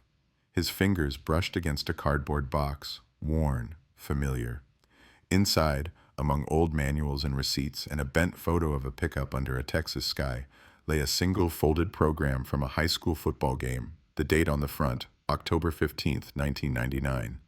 He ran his thumb along the crease, then closed the box and shut the door softly, like sealing a confession back in the dark. The day of the memorial dawned impossibly bright, the kind of flawless Texas blue sky that felt like an insult. Caddo Springs polished itself for the cameras. Fresh paint on the high school sign, new mulch around the flagpole. The plaque unveiling had been rehearsed, the band had been coached on the appropriate level of solemnity, and someone had even arranged for white balloons to be released at the end, as if plastic in the atmosphere could stand in for justice. News vans lined the street like a second, temporary row of buildings. Microphone flags flashed logos from cities that had never heard of the town until a cold case-solved chyron lit up a producer's eyes. Sheriff Elena Price stood near the end zone, sunglasses on, hat low, watching. She wasn't there as the hero they wanted. She was there as security. That's what she told herself. Crowd control, event oversight. But really, she was hunting. Not for a suspect she could cuff today, not yet, but for a shadow she'd seen too many times in her head to mistake in real life. Rick Holloway, volunteer mechanic, helpful neighbor, man who called about a stuck girl, man whose handwriting danced on the edge of 2 crimes. Families gathered on the bleachers, old classmates, teachers long retired. Some people held framed photos of Lacey, the same yearbook picture duplicated again and again. Claire stood off to the side near the 50-yard line where the bench and plaque waited under a cloth. She looked smaller here than she had in the interview room, swallowed by memory and expectation. She wore no black, no formal dress, just jeans and a plain shirt, as if refusing to dress grief up for the cameras. Her eyes swept the stands, not for support, but for something else, for a face that didn't belong, for a gaze that lingered where it shouldn't. Price had already spotted him before Claire arrived, back row of the bleachers, left side, just under the press box, cap, work shirt, boots. Holloway sat like any other local, arms resting on his knees, eyes shaded. He'd picked a position with 2 exits, clear visibility of the field, and enough distance to seem uninvolved. If she hadn't spent hours watching old footage, she might have missed him entirely. As it was, she felt the temperature drop 3 degrees just knowing he was there. The principal stepped up to the portable podium, voice amplified and trembling with rehearsed emotion. 25 years ago, he began, we lost one of our brightest, loudest, most beloved students. Words flowed, light, robbed, future, tragedy. People nodded at the right beats, sniffled on cue. A drone buzzed overhead, capturing sweeping shots of collective sorrow. Price listened with half an ear. She'd read enough speeches to know the cadences. This wasn't about truth. This was about performance, about packaging pain into something a town could frame. When they called Sheriff Price up, applause rose in waves, some sincere, some obligatory, some just following the crowd. She walked to the microphone, the weight of their gratitude pressing against the invisible wall of what she hadn't said. We never stopped looking, she told them. That part was true. Thanks to advances in science and the dedication of many, we were finally able to identify the man responsible for Lacey's death. Also technically true. The name Barrett drifted over the field like exhaust. People clapped again. The cameras loved it. She let the noise crest and fall before she added, but justice isn't a moment, it's a promise, and our promise is that we will never let the memory of what happened here fade. It was the closest she could come to saying, don't get too comfortable, don't mistake a name for a full confession, don't assume the story's over. She stepped back, looked up at the bleachers, and met Holloway's gaze just for a second. He was already looking at her. No surprise, no guilt, just a flat, assessing stare, like a mechanic diagnosing a rattle under a hood. He tilted his head almost imperceptibly, an acknowledgement. Not respect, not fear, just a silent note. I see you seeing me. They pulled the cloth from the bench and the plaque. Lacey's name gleamed in the sun, the gold letters sharp and final, a date of birth, a date of death, a sentence about her spirit. Claire stepped forward when invited, fingers tracing the carved letters as if trying to feel her sister's voice in the grooves. The white balloons went up, floating slowly, a manufactured symbol of release. People craned their necks to watch them, hands over their hearts, eyes watering. Price didn't look up. She watched the crowd instead, scanning for anyone who wasn't paying attention, for anyone whose mind was on something other than performance. Holloway didn't look up either. His eyes didn't follow the balloons. They stayed near the 50-yard line, on the place where they'd found the bench, on the spot where Lacey would have stood with her drum. It was like he could see through time, overlaying that last night over this ceremony. For a flicker of a moment, Price imagined him 25 years younger, leaning against a rail, watching the band load up, noting who had rides and who didn't. The angle of his body now matched that imagined posture too perfectly. She felt the hair on her arms lift. After the formalities, people spilled onto the field, clustering around the bench, hugging, reminiscing. Reporters darted between groups, thrusting microphones at anyone who looked suitably tearful. Price slipped through the crowd toward the bleachers. Morales fell into step beside her without needing to be asked. "He's here," he murmured. "Saw him when they started the speeches." "I know," she said. "Don't approach. Not here." Morales raised an eyebrow. "You think he'd do anything in the middle of all this?" "I think men like him don't come to these things for no reason," she answered. "He's checking the story, making sure the ending still suits him." By the time she reached the bottom of the bleachers, Holloway was already on the move, making his way down the opposite side, away from the main exit, a shadow among shadows. Price cut across the track, intercepting him near the gate where the chain link met the brick wall. "Mr. Holloway," she said, blocking the narrow path. He stopped. The crowd noise deadened around them, like someone had turned down the volume on the world. Up close, he looked exactly like he had in the kitchen. Ordinary, weathered, harmless. The most dangerous look in the world. "Sheriff," he said, nodding once. "Good speech." She didn't return the compliment. "Didn't expect to see you here." He shrugged, eyes flicking over her shoulder to the field, then back. "Knew the girl, worked the games. Figured it was respectful." The word sat wrong in his mouth. "Funny," she said lightly. "You told me you didn't go back to the high school much." His gaze didn't waver. "That was before you solved it. Thought today might be different. A line in the sand." He smiled a little, a dry, humorless curve. You know how people like their lines. The gate clanged softly as someone pushed through behind him. He stepped aside, let them pass, then stayed where he was, boxed between metal and law. Price lowered her voice. "We pulled an old call from dispatch. Night your coworker killed Lacey. Caller named Rick reporting a stuck girl on the road near Route 19. Times line up, location lines up. Care to explain that coincidence?" For the first time, something moved behind his eyes. Not surprise, something heavier, calculation. "Remember a lot of calls?" he asked softly. "From 25 years ago?"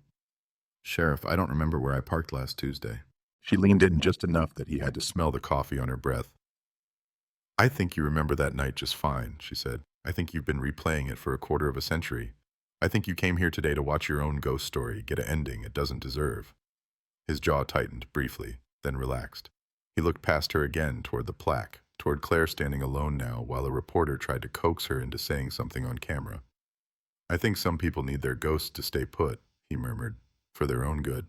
It wasn't a threat, not on paper, but the undercurrent was there, humming between the words. Claire. Vulnerable. Visible. Price stepped deliberately into his line of sight, blocking the view.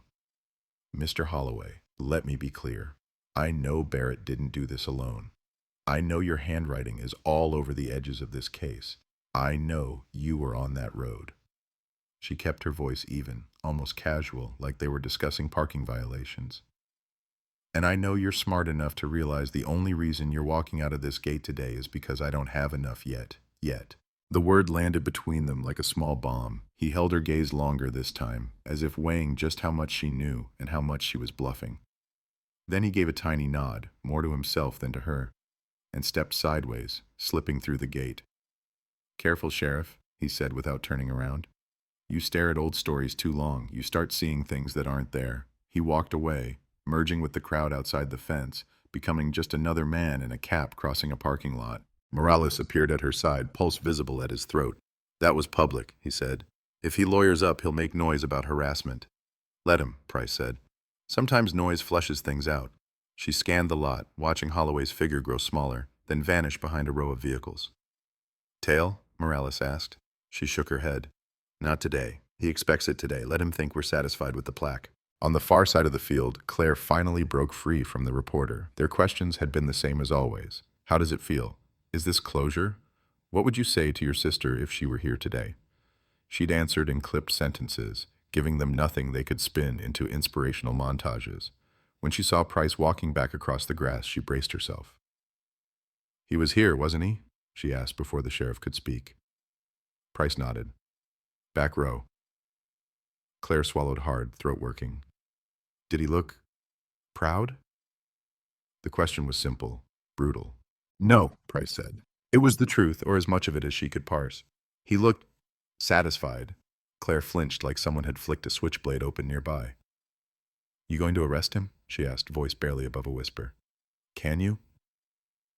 Price stared at the bench for a moment, at the way Lacey's name shone like something untouchable. "Not yet," she said. "But he knows I'm not closing my eyes, and that's the next best thing for now."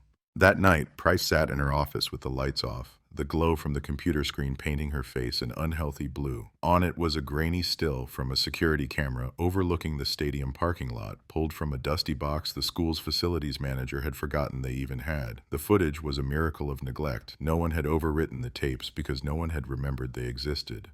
The date stamp in the corner read 10/15/99. The time, 9:51 p.m. In the frame, kids drifted to cars, taillights flared, and there, just at the edge of the lot, a pickup truck idled, lights off. A girl with a backpack paused near it, head turned as if listening. The image was too low resolution to see her face, but the outline was unmistakable. Lacey. The man beside the truck was a smudge, a series of pixels too blurred to identify. But the posture, the distance between them, the angle of his arm as if gesturing toward the open passenger door, it all screamed familiarity. She replayed the short clip again and again. The girl steps forward, the man shifts, the truck door opens, then the frame jumps, a glitch or a tape warp, and when it stabilizes, the space by the truck is empty. The vehicle pulls away, merging into the dark, no license plate visible, no clear profile, just absence where a life used to stand. Price rubbed her temples, the beginnings of a headache pulsing behind her eyes. "You got in willingly," she murmured into the empty room. "He didn't grab you off the road, he talked you into it." That changed the story. It meant Lacey trusted whoever was at that truck. Not fully, maybe, but enough to get close, enough to step off the well-lit path toward the unknown. Barrett alone didn't fit that profile. He was a stranger, a quiet man in a grease-stained shirt, but a mechanic who'd been around the house, someone who'd fixed squeaky hinges, tuned band equipment, written notes on flyers. That man could bridge the gap between caution and consent in a way a stranger never could. Price paused the footage on the moment where the man's arm extended, fingers pointing toward the open door. She leaned in, looking for something. Ring, scar, anything. There was nothing but blur. Still, her mind filled in the missing resolution with the shape of Holloway's hand from the kitchen table, the way his knuckles moved when he stirred his coffee, the way he held the flyer she'd shown him, eyes skimming it like it was any other scrap of paper. She felt a surge of rage that surprised her with its heat. How many times had he replayed this moment, too? How many nights had he leaned back in a chair, closed his eyes, and watched that girl willingly walk toward her own disappearance? In her small apartment, Claire couldn't sleep. The image of Holloway in the bleachers kept replaying behind her eyelids. The calmness, the way he'd sat there as people mourned her sister, like a man watching a play he'd seen 100 times. She got up, paced, opened the window, let in the night air. Somewhere in the distance, she heard a motorcycle, a dog barking, the low thrum of a TV. Ordinary sounds. They felt wrong, too normal for a world where a man like that could sit in the sun and nod along to speeches about closure. She went to the dresser, pulled out the flyer again, ran her finger over the note. "Tell your sis I can take a look at her car after the game. R." She turned it over. On the back, in faint pencil she'd never noticed as a kid, was another scribble. A song title, a doodle of a drum, one of Lacey's. Life written over threat, carelessness over warning. She started to cry, not the loud shaking sobs of fresh grief, but the quiet, exhausted tears of someone who has carried too much for too long. "He was there," she whispered into the empty room. "He watched you go." The words didn't bring comfort. They brought fuel. Something in her hardened, a new layer of resolve forming over the old wound. Somewhere past midnight, as the town finally settled, a lone car rolled slowly down County Road 47. No headlights, just the faint glow of instrument panels. The driver knew every bend, every dip, didn't need lights to navigate. The bridge loomed ahead, a rusted skeleton against the stars. The car stopped where the road widened just enough to pull over. The engine idled, then cut. Silence. A door opened. Boots crunched on gravel. A figure walked to the railing and stood where yellow tape had once fluttered in the wind. He reached into his pocket and took out a cigarette, different brand than Barrett's, same as the butt from the memorial. He placed it carefully on the concrete, unlit, as if making an offering. 25 years, he said softly to the dark. His voice was almost lost to the breeze. And you're still talking. He stayed there for a long time, staring down at the dry creek bed, listening to a memory only he could hear. Then he turned back to the car, leaving the cigarette on the edge of the bridge like a marker, a breadcrumb for anyone determined enough to follow the trail he wasn't quite finished laying down. By morning, the cigarette on the bridge was gone, not smoked, not crushed under a boot, gone like it had never been there at all. The first car to cross at dawn, a delivery truck headed to a diner, didn't notice anything unusual. Neither did the runner who liked to punish his lungs on that stretch of road. But the dust near the railing told a story, if you knew how to read it. A fresh footprint, heel turned outward, cigarette-shaped mark in the grime, a faint half-moon where cardboard had rested for a while before being lifted away. Someone had left a message in the dark, and then, sometime before the sun rose, someone else had answered it. Sheriff Elena Price didn't know any of that yet. She was in her office, staring at the frozen frame of the pickup in the parking lot, the pixelated girl, the blurred man. Coffee gone cold, eyes raw. She'd slept for maybe an hour on the vinyl couch, shoved into the corner, waking with the taste of adrenaline and stale air in her mouth. The town would be waking up feeling lighter, she thought. Ceremony done, balloons released, hashtag used, closure performed, and somewhere out there, a man who'd helped design the nightmare was driving his routes, confident that the story the town had chosen was the one that would stick. Morales walked in without knocking, a folder in one hand, a styrofoam cup in the other. "You look like hell, Sheriff," he said, and set the coffee on her desk. She didn't bother with a joke. "What have you got?" He opened the folder, slid a few pages toward her. "Pulled everything we could on Holloway's moves after '99. Rentals, utilities, forwarding addresses. He's like a ghost that pays bills on time, never stays more than 4 or 5 years in one place, always in driving distance of an interstate, always near a bridge or overpass that's seen its share of accidents." She scanned the list, towns she'd never heard of, counties whose sheriffs she only knew from conference name tags, some marked with small notes Morales had scribbled in the margins. Unsolved hitchhiker homicide. Body found near culvert. Possible runaway, never located. Every circle on the map of his life seemed to brush against another unanswered question. "We putting together a conspiracy board here?" she asked, voice flat. Morales shrugged. "We're putting together the picture the headlines don't want, the one that doesn't fit Lone Monster finally unmasked." She tapped the page showing his current address, the brick house, the blue sedan, the neat lawn. "Any travel outside the state?" Morales nodded. "Briefly, Oklahoma, New Mexico, 3 years in Louisiana working at another garage. They had missing girls there too, you know. Nothing pinned on anyone, just disappearances, wrong sides of tracks, the usual file drawer of people no one misses loudly enough." He hesitated. "You want to loop the feds in deeper, officially, or you worried they'll rubber stamp this solved and bury the rest?" Price didn't answer right away. She'd been FBI once, briefly, long enough to know how hungry bureaucracy was for tidy endings and high clearance rates. "We bring them in, they'll ask for proof we don't have yet," she said. "We keep it quiet for now. They'll call us reckless if it leaks. Either way, Holloway gets warning shots before we have ammunition." Morales sat down opposite her, chair squeaking. "Then what's the play?" She swiveled the screen so he could see the parking lot footage. Hit play. Let him watch Lacey walk toward the truck. Let him see the door open, the jump in the tape, the absence. When it ended, he exhaled through his teeth. "We show this to a jury and they'll say it could be any man in any hat," he said. "We show it to a mother and she'll know exactly who it is." Price nodded. "We're not at jury yet. We're at crack him open and make him slip." The plan that formed wasn't neat. It wasn't by the book. It wasn't something she'd ever explained cleanly into a microphone. But it was all she had. Pressure. Quiet, constant pressure. Old colleagues, coworkers, neighbors. Anyone who'd brushed against Holloway's life. You push enough, somewhere a seam tears. Somewhere someone who's been carrying a secret alone for years decides they're tired of the wait. They started with the shop where he worked now. Not with questions about murder. With questions about inventory, invoices, petty details that opened the door to deeper talk. Morales went in plain clothes, just a guy asking about an unrelated hit and run involving a vehicle that might have been serviced there. Grease-stained office, framed photo of a company picnic, Holloway at a workbench in the corner, back turned, head down. The owner, a broad man with more belly than neck, was happy to talk. "Rick? He's solid, quiet, reliable, does good work. Little odd about his tools, though, doesn't like anyone touching his set. Odd how? Morales asked, letting his glance drift casually toward the back. The owner chuckled. Man labels everything, drawer for this, drawer for that, like he's expecting someone to come through in the night and move it all around. Got a padlock on his rollaway even when it's right there in front of him. I told him he's being paranoid. He said tools tell stories, and he doesn't like people messing with his endings. The line snagged in Morales' mind like a hook. Tools, stories, endings. They didn't touch the toolbox. Not yet.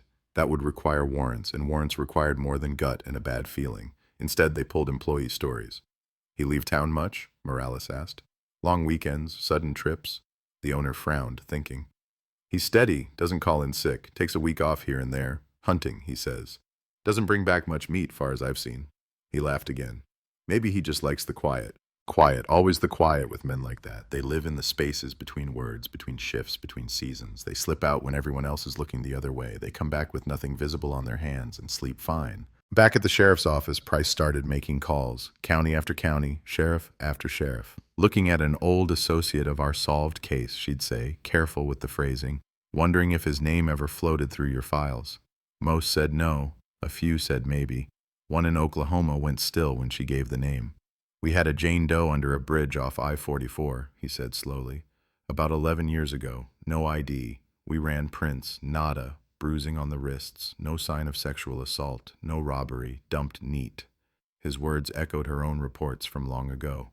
Speaker wire instead of rope, cigarette instead of chewing gum. You get any vehicles tied to her? Price asked. Just a partial tread. Shop thought it looked like a certain brand of pickup. Common as dirt. Why?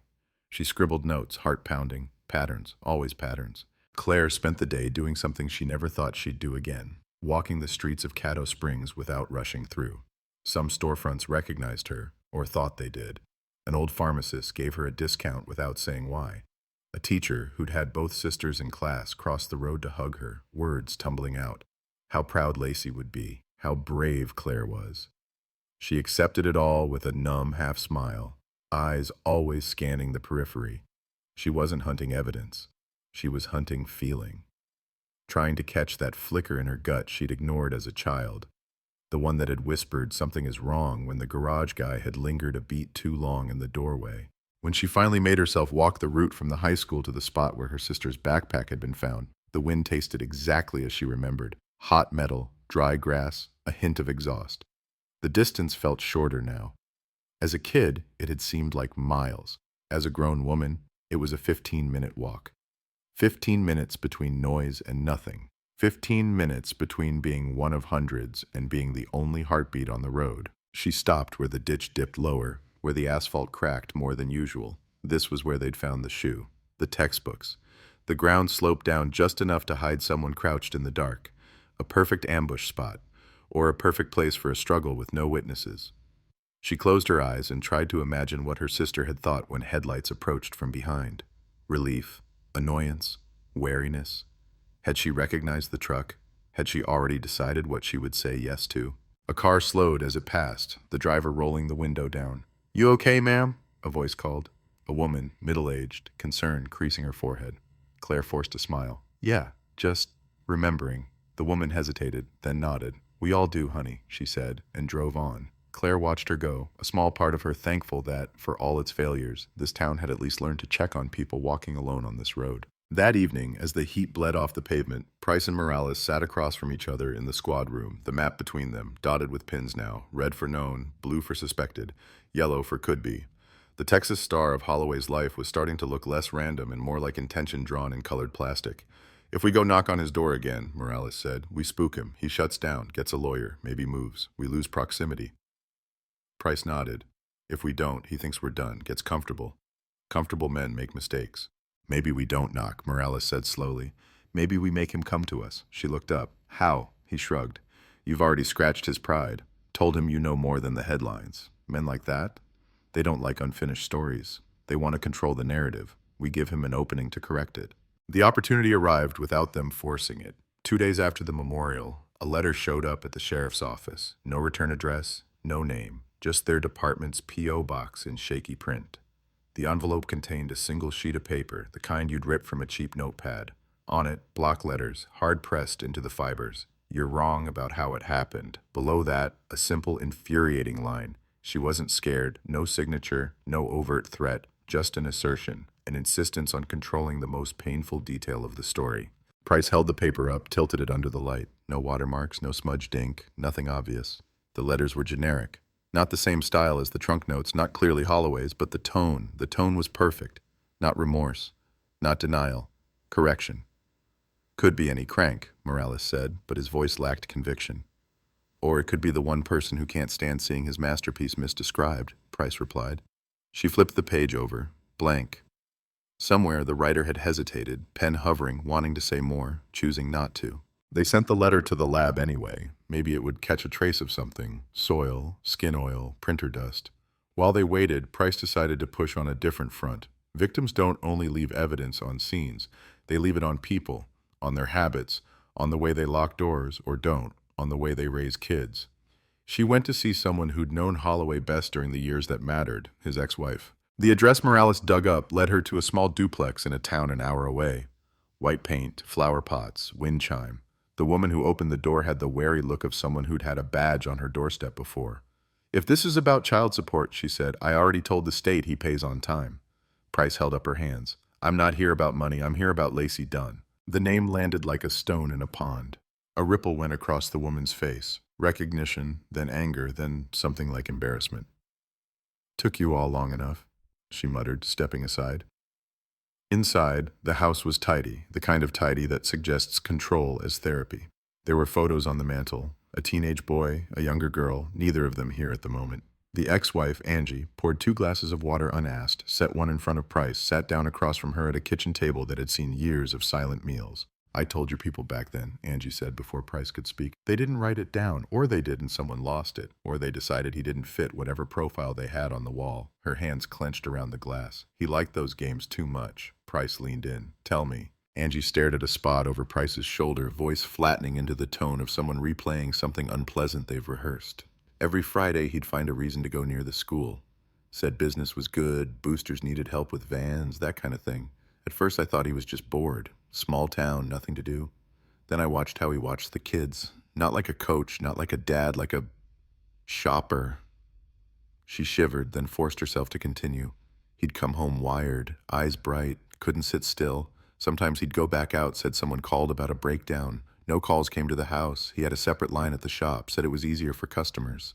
Did you ever confront him? Price asked. Angie let out a humorless laugh. You ever tried telling a man like that you didn't like the way he looked at certain people? He'd turn it around, make me feel crazy. You got a problem with me helping kids get home safe, he'd say.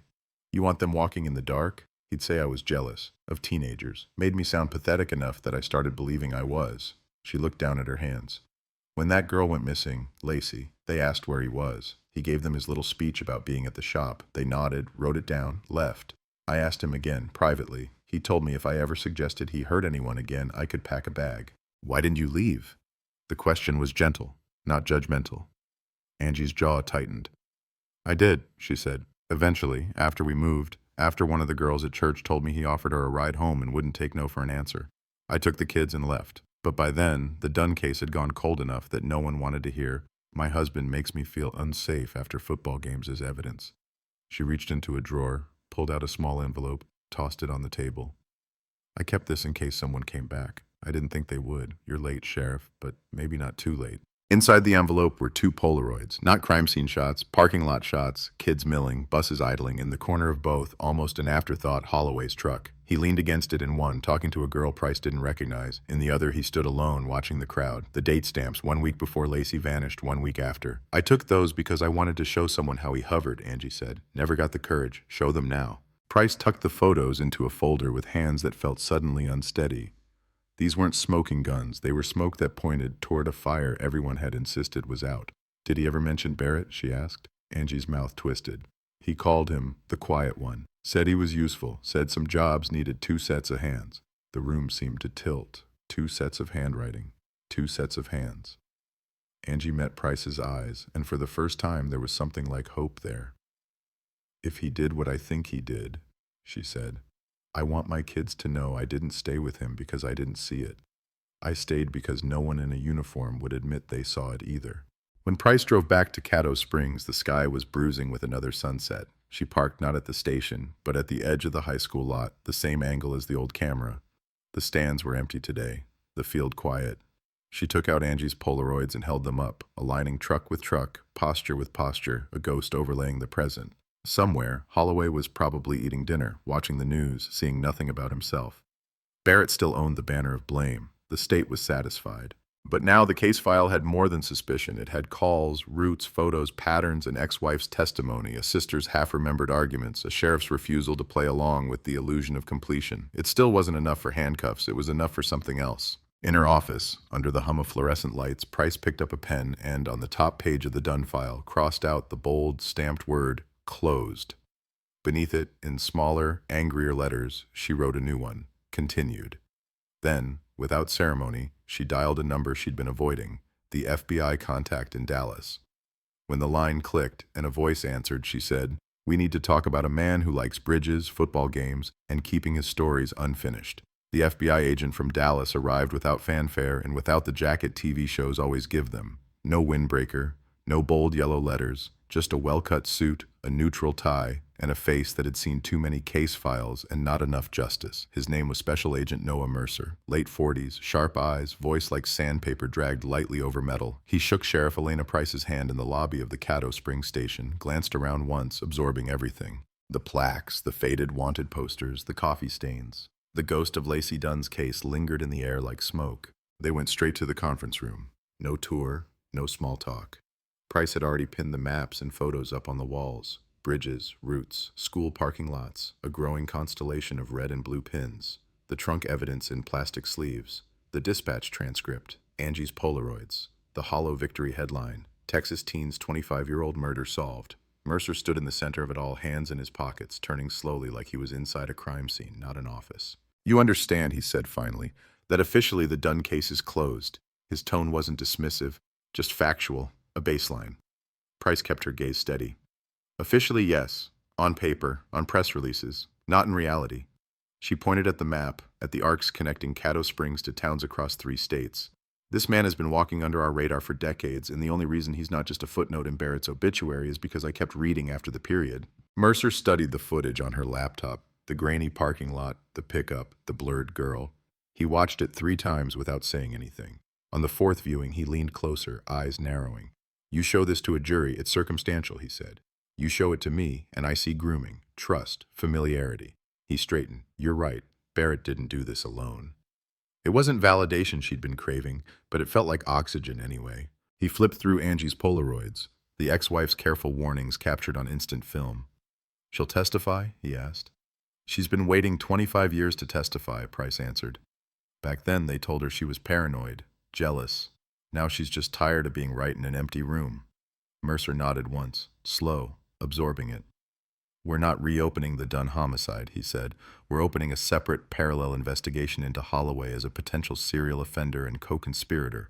Different lid, same boiling pot." They talked strategy, not the clean kind you see on slides, but the messy, hard-edged kind you carve out of limitations. Holloway was careful, mobile, no digital trail worth the name, no social media, flip phone, paid in cash, bank accounts modest, clean, no secret offshore stash to chase. His sins weren't written in numbers, they were written in routes and routines. "We can't put surveillance on him officially without more," Mercer said, "but we can justify some limited observations under the umbrella of a broader pattern review. Bridges, dump sites. We sell it as a regional threat assessment. The Bureau likes those, makes them feel like they're forecasting the weather instead of chasing storms." Price leaned back, exhaustion sharpening her words. "Forecast all you want," she said. "Just don't tell me there's sunshine when I'm knee-deep in floodwater." Mercer almost smiled. "Almost. You're not the only one who hates a tidy press conference, Sheriff." They brought Morales into the loop. He listened as Mercer walked through the new frame. Holloway not just as a shadow in the Dunn case, but as a potential architect of a bigger, uglier story. Cold cases in 3 states, missing girls whose faces were fading on aging flyers. "We're going to treat him like an active threat," Mercer said, tapping the table. "Not a relic, not a footnote. That means assuming he's still capable, still opportunistic, still hunting, even if the pattern's changed." "Changed how?" Morales asked. Mercer's gaze went to the photo of the unlit cigarette from the memorial, the lab report noting the partial, unknown DNA. Men like him don't stop craving control, he said. They just find new ways to get their hit. Sometimes that's contact. Sometimes it's just watching the story he wrote get told wrong. His eyes flicked to the letter. You're wrong about how it happened. She wasn't scared. Sometimes it's correcting the record. Claire didn't know about the FBI yet. No one had told her. She spent the morning at the small cafe near the town square, the same spot she and Lacey used to buy fries they couldn't afford. A laminated menu, a chipped mug, the low murmur of locals catching up on their favorite topic, each other. Snippets drifted to her table. Can you believe they finally got him? Did you see the sheriff on TV? Poor family, at least they can rest now. Rest. The word felt like a joke. She stared out the window at the sidewalk, the slow crawl of cars, the shadows of people who hadn't moved away. Every few minutes she'd see a pickup and feel her chest clamp, only to exhale when the driver turned out to be someone else. She wondered if Holloway ever came down here, if he ordered coffee to go, if people waved, if anyone ever felt the wrongness she couldn't shake. She thought of Angie, the ex-wife she hadn't met but felt connected to, a woman who'd watched the same man through a different window and seen the same chill. Her phone buzzed. Unknown number. For a second, she thought it might be him. She answered anyway. Claire Dunn, a male voice said, formal, steady. This is Special Agent Noah Mercer with the FBI. I'm working with Sheriff Price on your sister's case. The word working made her sit up straighter. I thought it was solved, she said, the edge in her voice surprising even her. Mercer didn't flinch. Some parts are, he said. Some parts aren't. We're interested in the parts that still leave you awake at night. She agreed to meet them at the station, not because she trusted the FBI, but because she trusted her own need to know more than she feared another official telling her to move on. When she walked into the conference room and saw the new face, suit, tie, eyes that looked like they'd seen too many variations of the same hurt, she braced for some version of a familiar script. Instead, Mercer pushed the Polaroids toward her. These came from his ex-wife, he said. We want to know if anything about them rings a bell. Claire studied the photos, the truck angles, the blur of kids in jackets, the date stamps. Her throat tightened. He always parked like that, she said slowly, more to herself than to them. On the edge. Close enough to see everything. Far enough that no one had to walk past him unless they wanted to. Price watched her carefully. Did your sister ever mention someone being there in the weeks before she disappeared?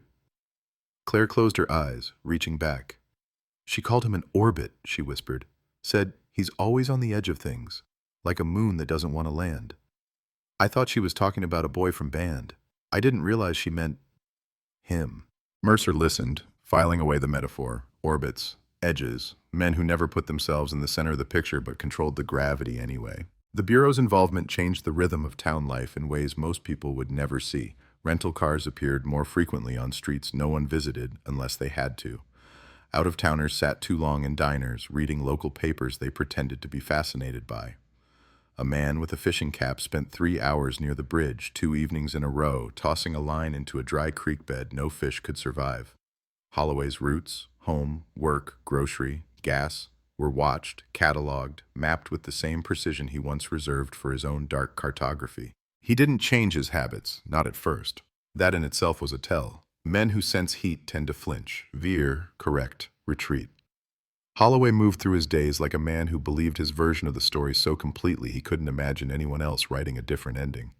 He went to the shop, locked his toolbox, took his coffee break at the same time on the same bench behind the building, eyes on the tree line, drove home the long way, past the outskirts of town, brushing the edge of County Road 47 like someone revisiting an old scar. Price watched him once from half a mile back, unmarked car, hands steady on the steering wheel. She didn't need binoculars to feel the wrongness radiating from his slow, relaxed drive. He wasn't rushing, wasn't checking his mirrors any more than usual. He was comfortable. A man whose biggest thrill these days might be reliving the past instead of risking the present. That made him harder to catch, but not impossible. Memory leaves traces, on receipts, on old phones, on people who carried fragments of his words in their heads like shrapnel. Mercer's team dug into long-forgotten records, tow logs, roadside assistance notes, gas station receipts from companies that barely existed anymore. They found a pattern in credit card charges, small fuel purchases clustered near bridges at odd hours, always just enough gas to justify being in the area, never enough to trip any fraud alerts. In Louisiana, a duty log noted a helpful motorist assisting a stranded college student near a causeway. No name, just a description. Mechanic type, mid-40s, Texan plates. The student had disappeared 2 weeks later, her case shoved into the folder labeled likely runaway, because she'd argued with a boyfriend before she vanished.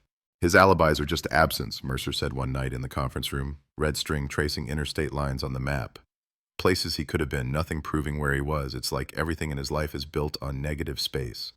Price thought of the jump in the parking lot tape, the missing seconds where Lacey's choice had been made, unseen. Negative space. The thing everyone had accepted. The thing she refused to fill in with the wrong man's face. The lab finally called about the letter, no usable prints, no DNA, but under magnification they'd found a faint smudge of graphite on the back, as if the paper had once been laid over another sheet and someone had pressed hard enough to transfer a ghost line.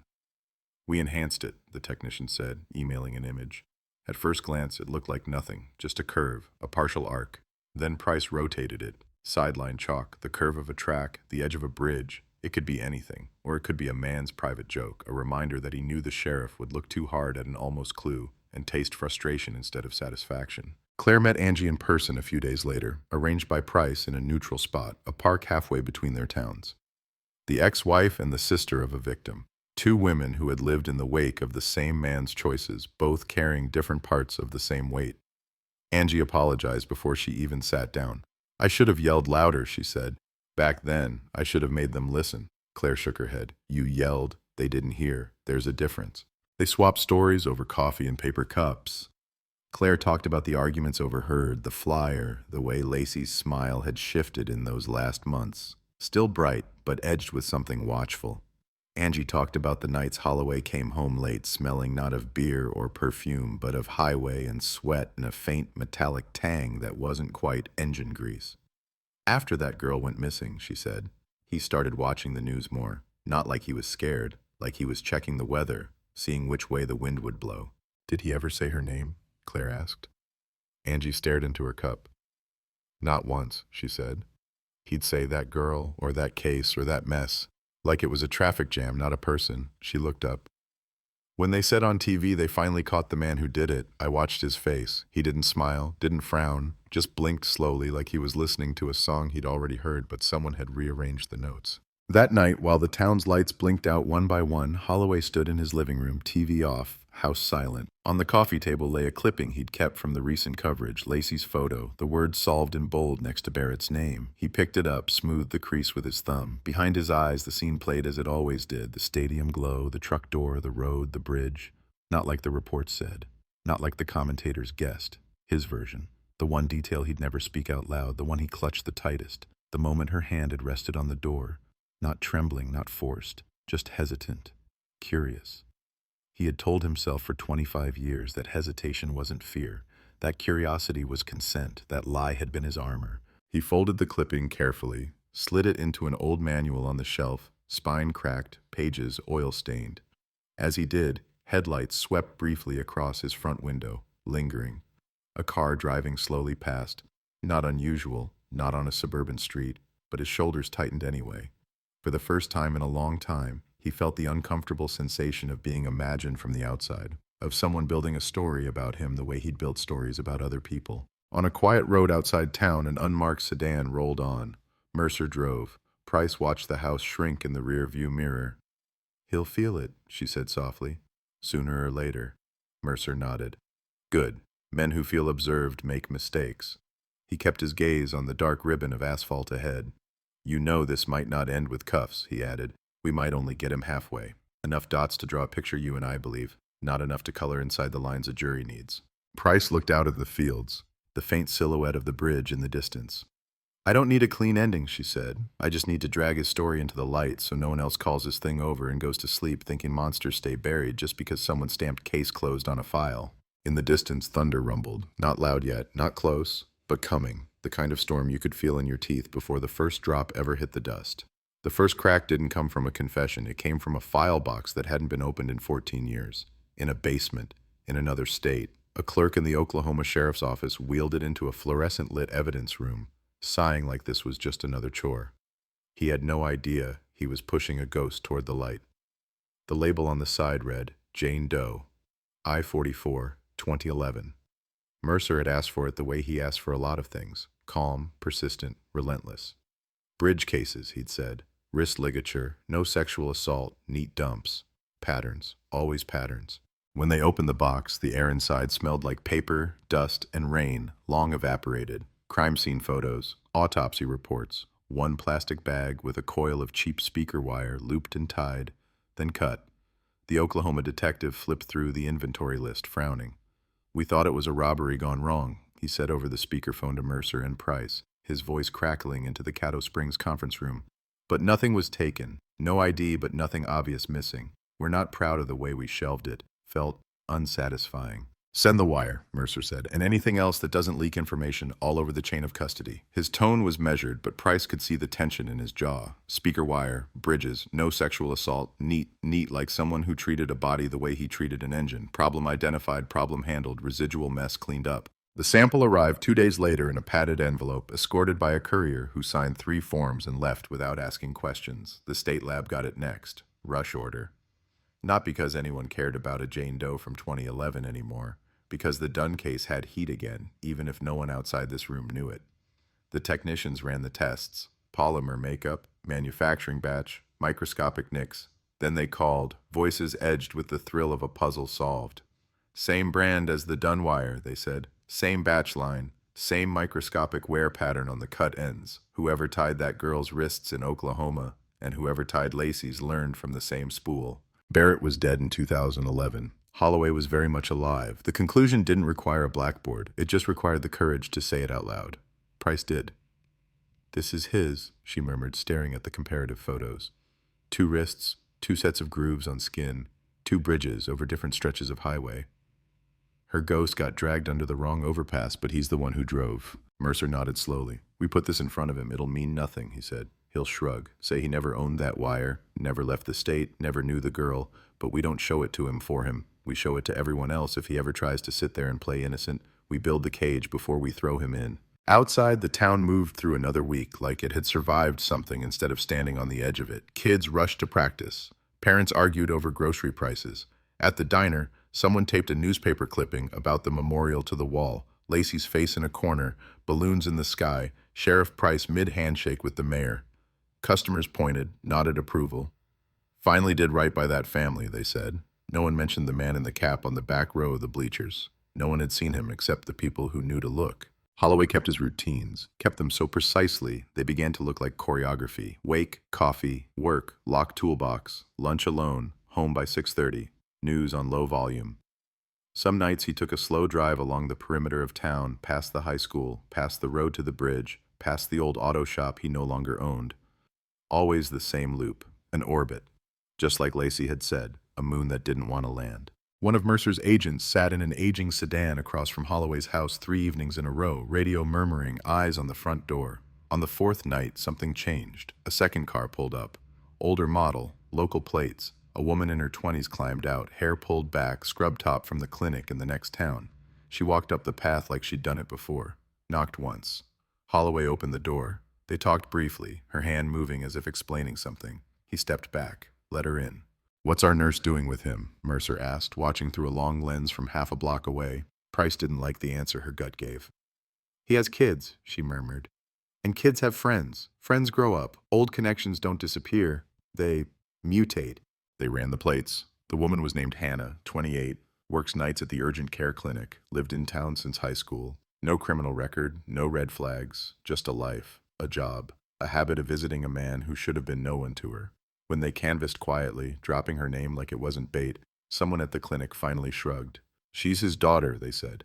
"Took her mom's name, sees him sometimes, says he's trying." Trying, the word scraped. Now the stakes shifted. Holloway wasn't just a threat to strangers on empty roads. He was an influence in a young woman's life, a father figure, a man telling his own version of his past to someone who might want to believe him. The idea of him recasting himself as victim, misunderstood, falsely tainted by association with Barrett made Price's teeth grind. They didn't approach Hannah, not yet, not without a plan, but she was a new angle in the invisible circle tightening around him. Claire tried not to think about him having children. It made everything worse, more tangled. Monsters raising shop kids, teaching them how to change tires and check oil while keeping the worst of themselves just out of sight. She pictured a younger Hannah sitting on a stool in a garage, legs swinging, listening to her father talk about that mess back in Caddo Springs with a tone that made him sound like someone the story had hurt, not someone who'd helped write it. She didn't know Hannah's name yet, didn't know she existed. Instead, her world narrowed to 3 points on a personal map. the motel room she was staying in, the sheriff's office where the walls kept filling with pins and lines, and the grass near the plaque where she found herself going every evening as the sun slipped low. She'd sit on the bench with her sister's name etched into it and talk under her breath, not prayers, updates. They're still looking, she'd say. They're better at it now, they're angrier. One night, she realized she wasn't alone. A teenager in a marching band jacket sat on the ground nearby, knees pulled to her chest, earbuds in, hood up. Claire recognized the posture. She'd seen it 100 times on herself. A kid trying to be small and invisible in a place designed to watch. The girl glanced over, saw the way Claire's hand moved over the carved letters and yanked a bud out. "You knew her?" she asked, voice careful. Claire nodded. "She was my sister." The girl's eyes widened. "Oh. They showed us her picture in assembly. They said, they told us it was over, that he was caught, that we're safe." The last word came out thin. Claire thought of Holloway in the bleachers, watching that same assembly as an adult, listening to those words with a completely different understanding. "They want you to feel safe," she said. "That's not the same thing." The girl hesitated.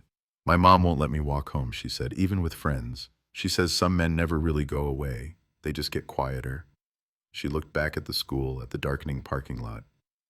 "Do you think that's true?" Claire followed her gaze. Headlights flashed, cars pulled out, the nightly exodus. "I think some never left," she said softly. "And I think the only way they get smaller is if we drag them into the light so they can't hide behind other people's names anymore." The girl nodded slowly, like filing that away. "We're practicing late this week," she said. "For regionals. They tell us to stick together in 2s and 3s when we walk out. But," she trailed off, casting a glance at the road beyond the school. "Fear, inherited, but real." "But you still see the shadows," Claire finished. She forced a small smile. "Good, keep seeing them." Back in the conference room, Mercer pinned a new photo on the board. Hannah, clipped from a clinic website, smiling stiffly in front of a generic background. "She's a wild card," he said. "If he senses we've taken an interest in her, he might bolt, or he might double down. He might try to pull her closer, make her choose sides. We don't poke that until we're ready to control where the splinters go." "Control," Price muttered. "That's all this is ever about with him." She thought of the letter, the insistence she wasn't scared, the insistence that her reaction mattered to his narrative. What if we take that from him? What if we stop letting him be the only one who tells the story of that night? They decided to leak, not to the press, to the town, quietly. A controlled leak is still a story, but it's one designed to wound specific targets. Mercer had a copy of the parking lot footage, blurred, cropped, and stripped of anything that would compromise the investigation. Just enough resolution to show a girl stepping toward a truck. Just enough to see she wasn't grabbed. Then they showed it, not on the 6 o'clock news, but in a community meeting at the church hall. "We want you to see how these things really happen," Price told the assembled parents, teachers, kids. "Not with a van screeching to a halt, not with a stranger in a mask, with someone who blends in, with someone you think you know." Claire watched from the back, arms folded, as the grainy clip played on a portable screen. Gasps rippled through the room when the girl moved toward the open door. People had known, in the abstract, that Lacey had accepted a ride. Hearing that fact was one thing. Watching the silhouette of the choice was another. One father stood up halfway through the replay, face flushed. "Why are you showing this?" he demanded. "Haven't we been through enough? We don't need to see her. Go!" His voice cracked on the last word. "Because he might still be here," Price said evenly. "No names, no accusations, just a statement. Because if we teach our kids that danger only looks one way, we're lying to them. It looks like this too. A hand on a door, a familiar truck, a half-second of trust that doesn't feel like a risk until it's too late." She didn't look at the camera set up by the local paper. She looked at the people, at the kids, at the way some of them glanced nervously at the older men standing along the walls. Holloway wasn't there, of course he wasn't, but the story would reach him, through a neighbor, through a casual remark from someone at the shop, through a daughter who'd grown up hearing one version of her father's history and was now seeing a different one staged in front of her friends. That was the point. You don't always confront monsters by banging on their doors. Sometimes you drag their reflection through every mirror in town until they can't pretend they're invisible. That night, Hannah knocked on her father's door again. This time there was no small talk, no coffee. She stood in the entryway, arms folded, eyes sharp. "They're talking about you," she said, skipping all pretense. "At work, at church, at the store. Some FBI guy's been asking questions. Sheriff, too. About Bridges. Girls. You said that stuff in Caddo Springs was a mistake. Her voice trembled, anger wrapped around hurt. Whose? Holloway held her gaze the way he'd held the sheriff's at the gate. People see monsters in every shadow when they're scared, he said calmly. I told you. I knew that man. I worked with him. Doesn't make me him. They need someone else to blame now that he's dead. Someone they can actually talk to. He didn't add, someone who can correct the story. Someone who can remind them that she wasn't scared. He kept that quiet, for now. Did you ever pick up with that girl? Hannah shot back. No softening, no euphemisms. Lacey. The name hung between them. He felt something tighten in his chest, an old reflex. He could lie. He could deny. He'd done it so many times it came easy. But the town's pressure was different now. The sheriff's eyes felt closer. The FBI's questions had a way of forcing air into spaces he'd kept sealed. He took a slow breath. I gave a lot of kids rides, he said. Back then, people didn't panic about it. They were grateful. Your old man helped. That's it. It wasn't an answer. It was misdirection. But it was more than he'd admitted in years. Hannah stared, searching his face for the crack she wanted to see. Some flicker, some admission the words didn't carry. All she saw was calm, practiced, hollow. She walked out without saying goodbye. The door shut. The house went quiet. Holloway sat down heavily, a man considering torque and pressure, trying to calculate exactly how much he could apply before something snapped.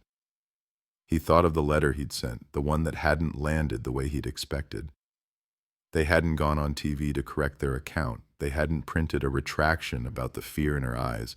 Instead, they'd dug. They'd called his ex. They'd showed the tape. They'd stared at the hole in the story and seen him in it. At the station, Mercer watched the ripples. Word came back in fragments. Someone saw Hannah crying in her car outside the clinic. Someone heard Holloway raising his voice for the first time in years. Someone noticed him smoking on his porch when he'd sworn off cigarettes. Pressure. The invisible kind that makes people write second letters, make reckless calls, revisit old sites just to prove to themselves they're still untouchable. 3 nights later, a sensor tripped near the high school's back lot. Motion-activated camera, grainy night view. A truck pulled in, lights off, rolled slowly along the fence line where the band vans were parked. It stopped for 30 seconds. Long enough for a man to sit, watching the empty space where teenagers would stand on game night. Long enough for memory to flood the cab. Then it backed out, turned toward the road. The plate was visible this time. The make. The model, the registered owner. No mystery, no negative space, just a name the sheriff and the agent already knew too well. Rick Holloway, driving circles around his old orbit, unaware that the camera he'd once outrun had finally caught up to him.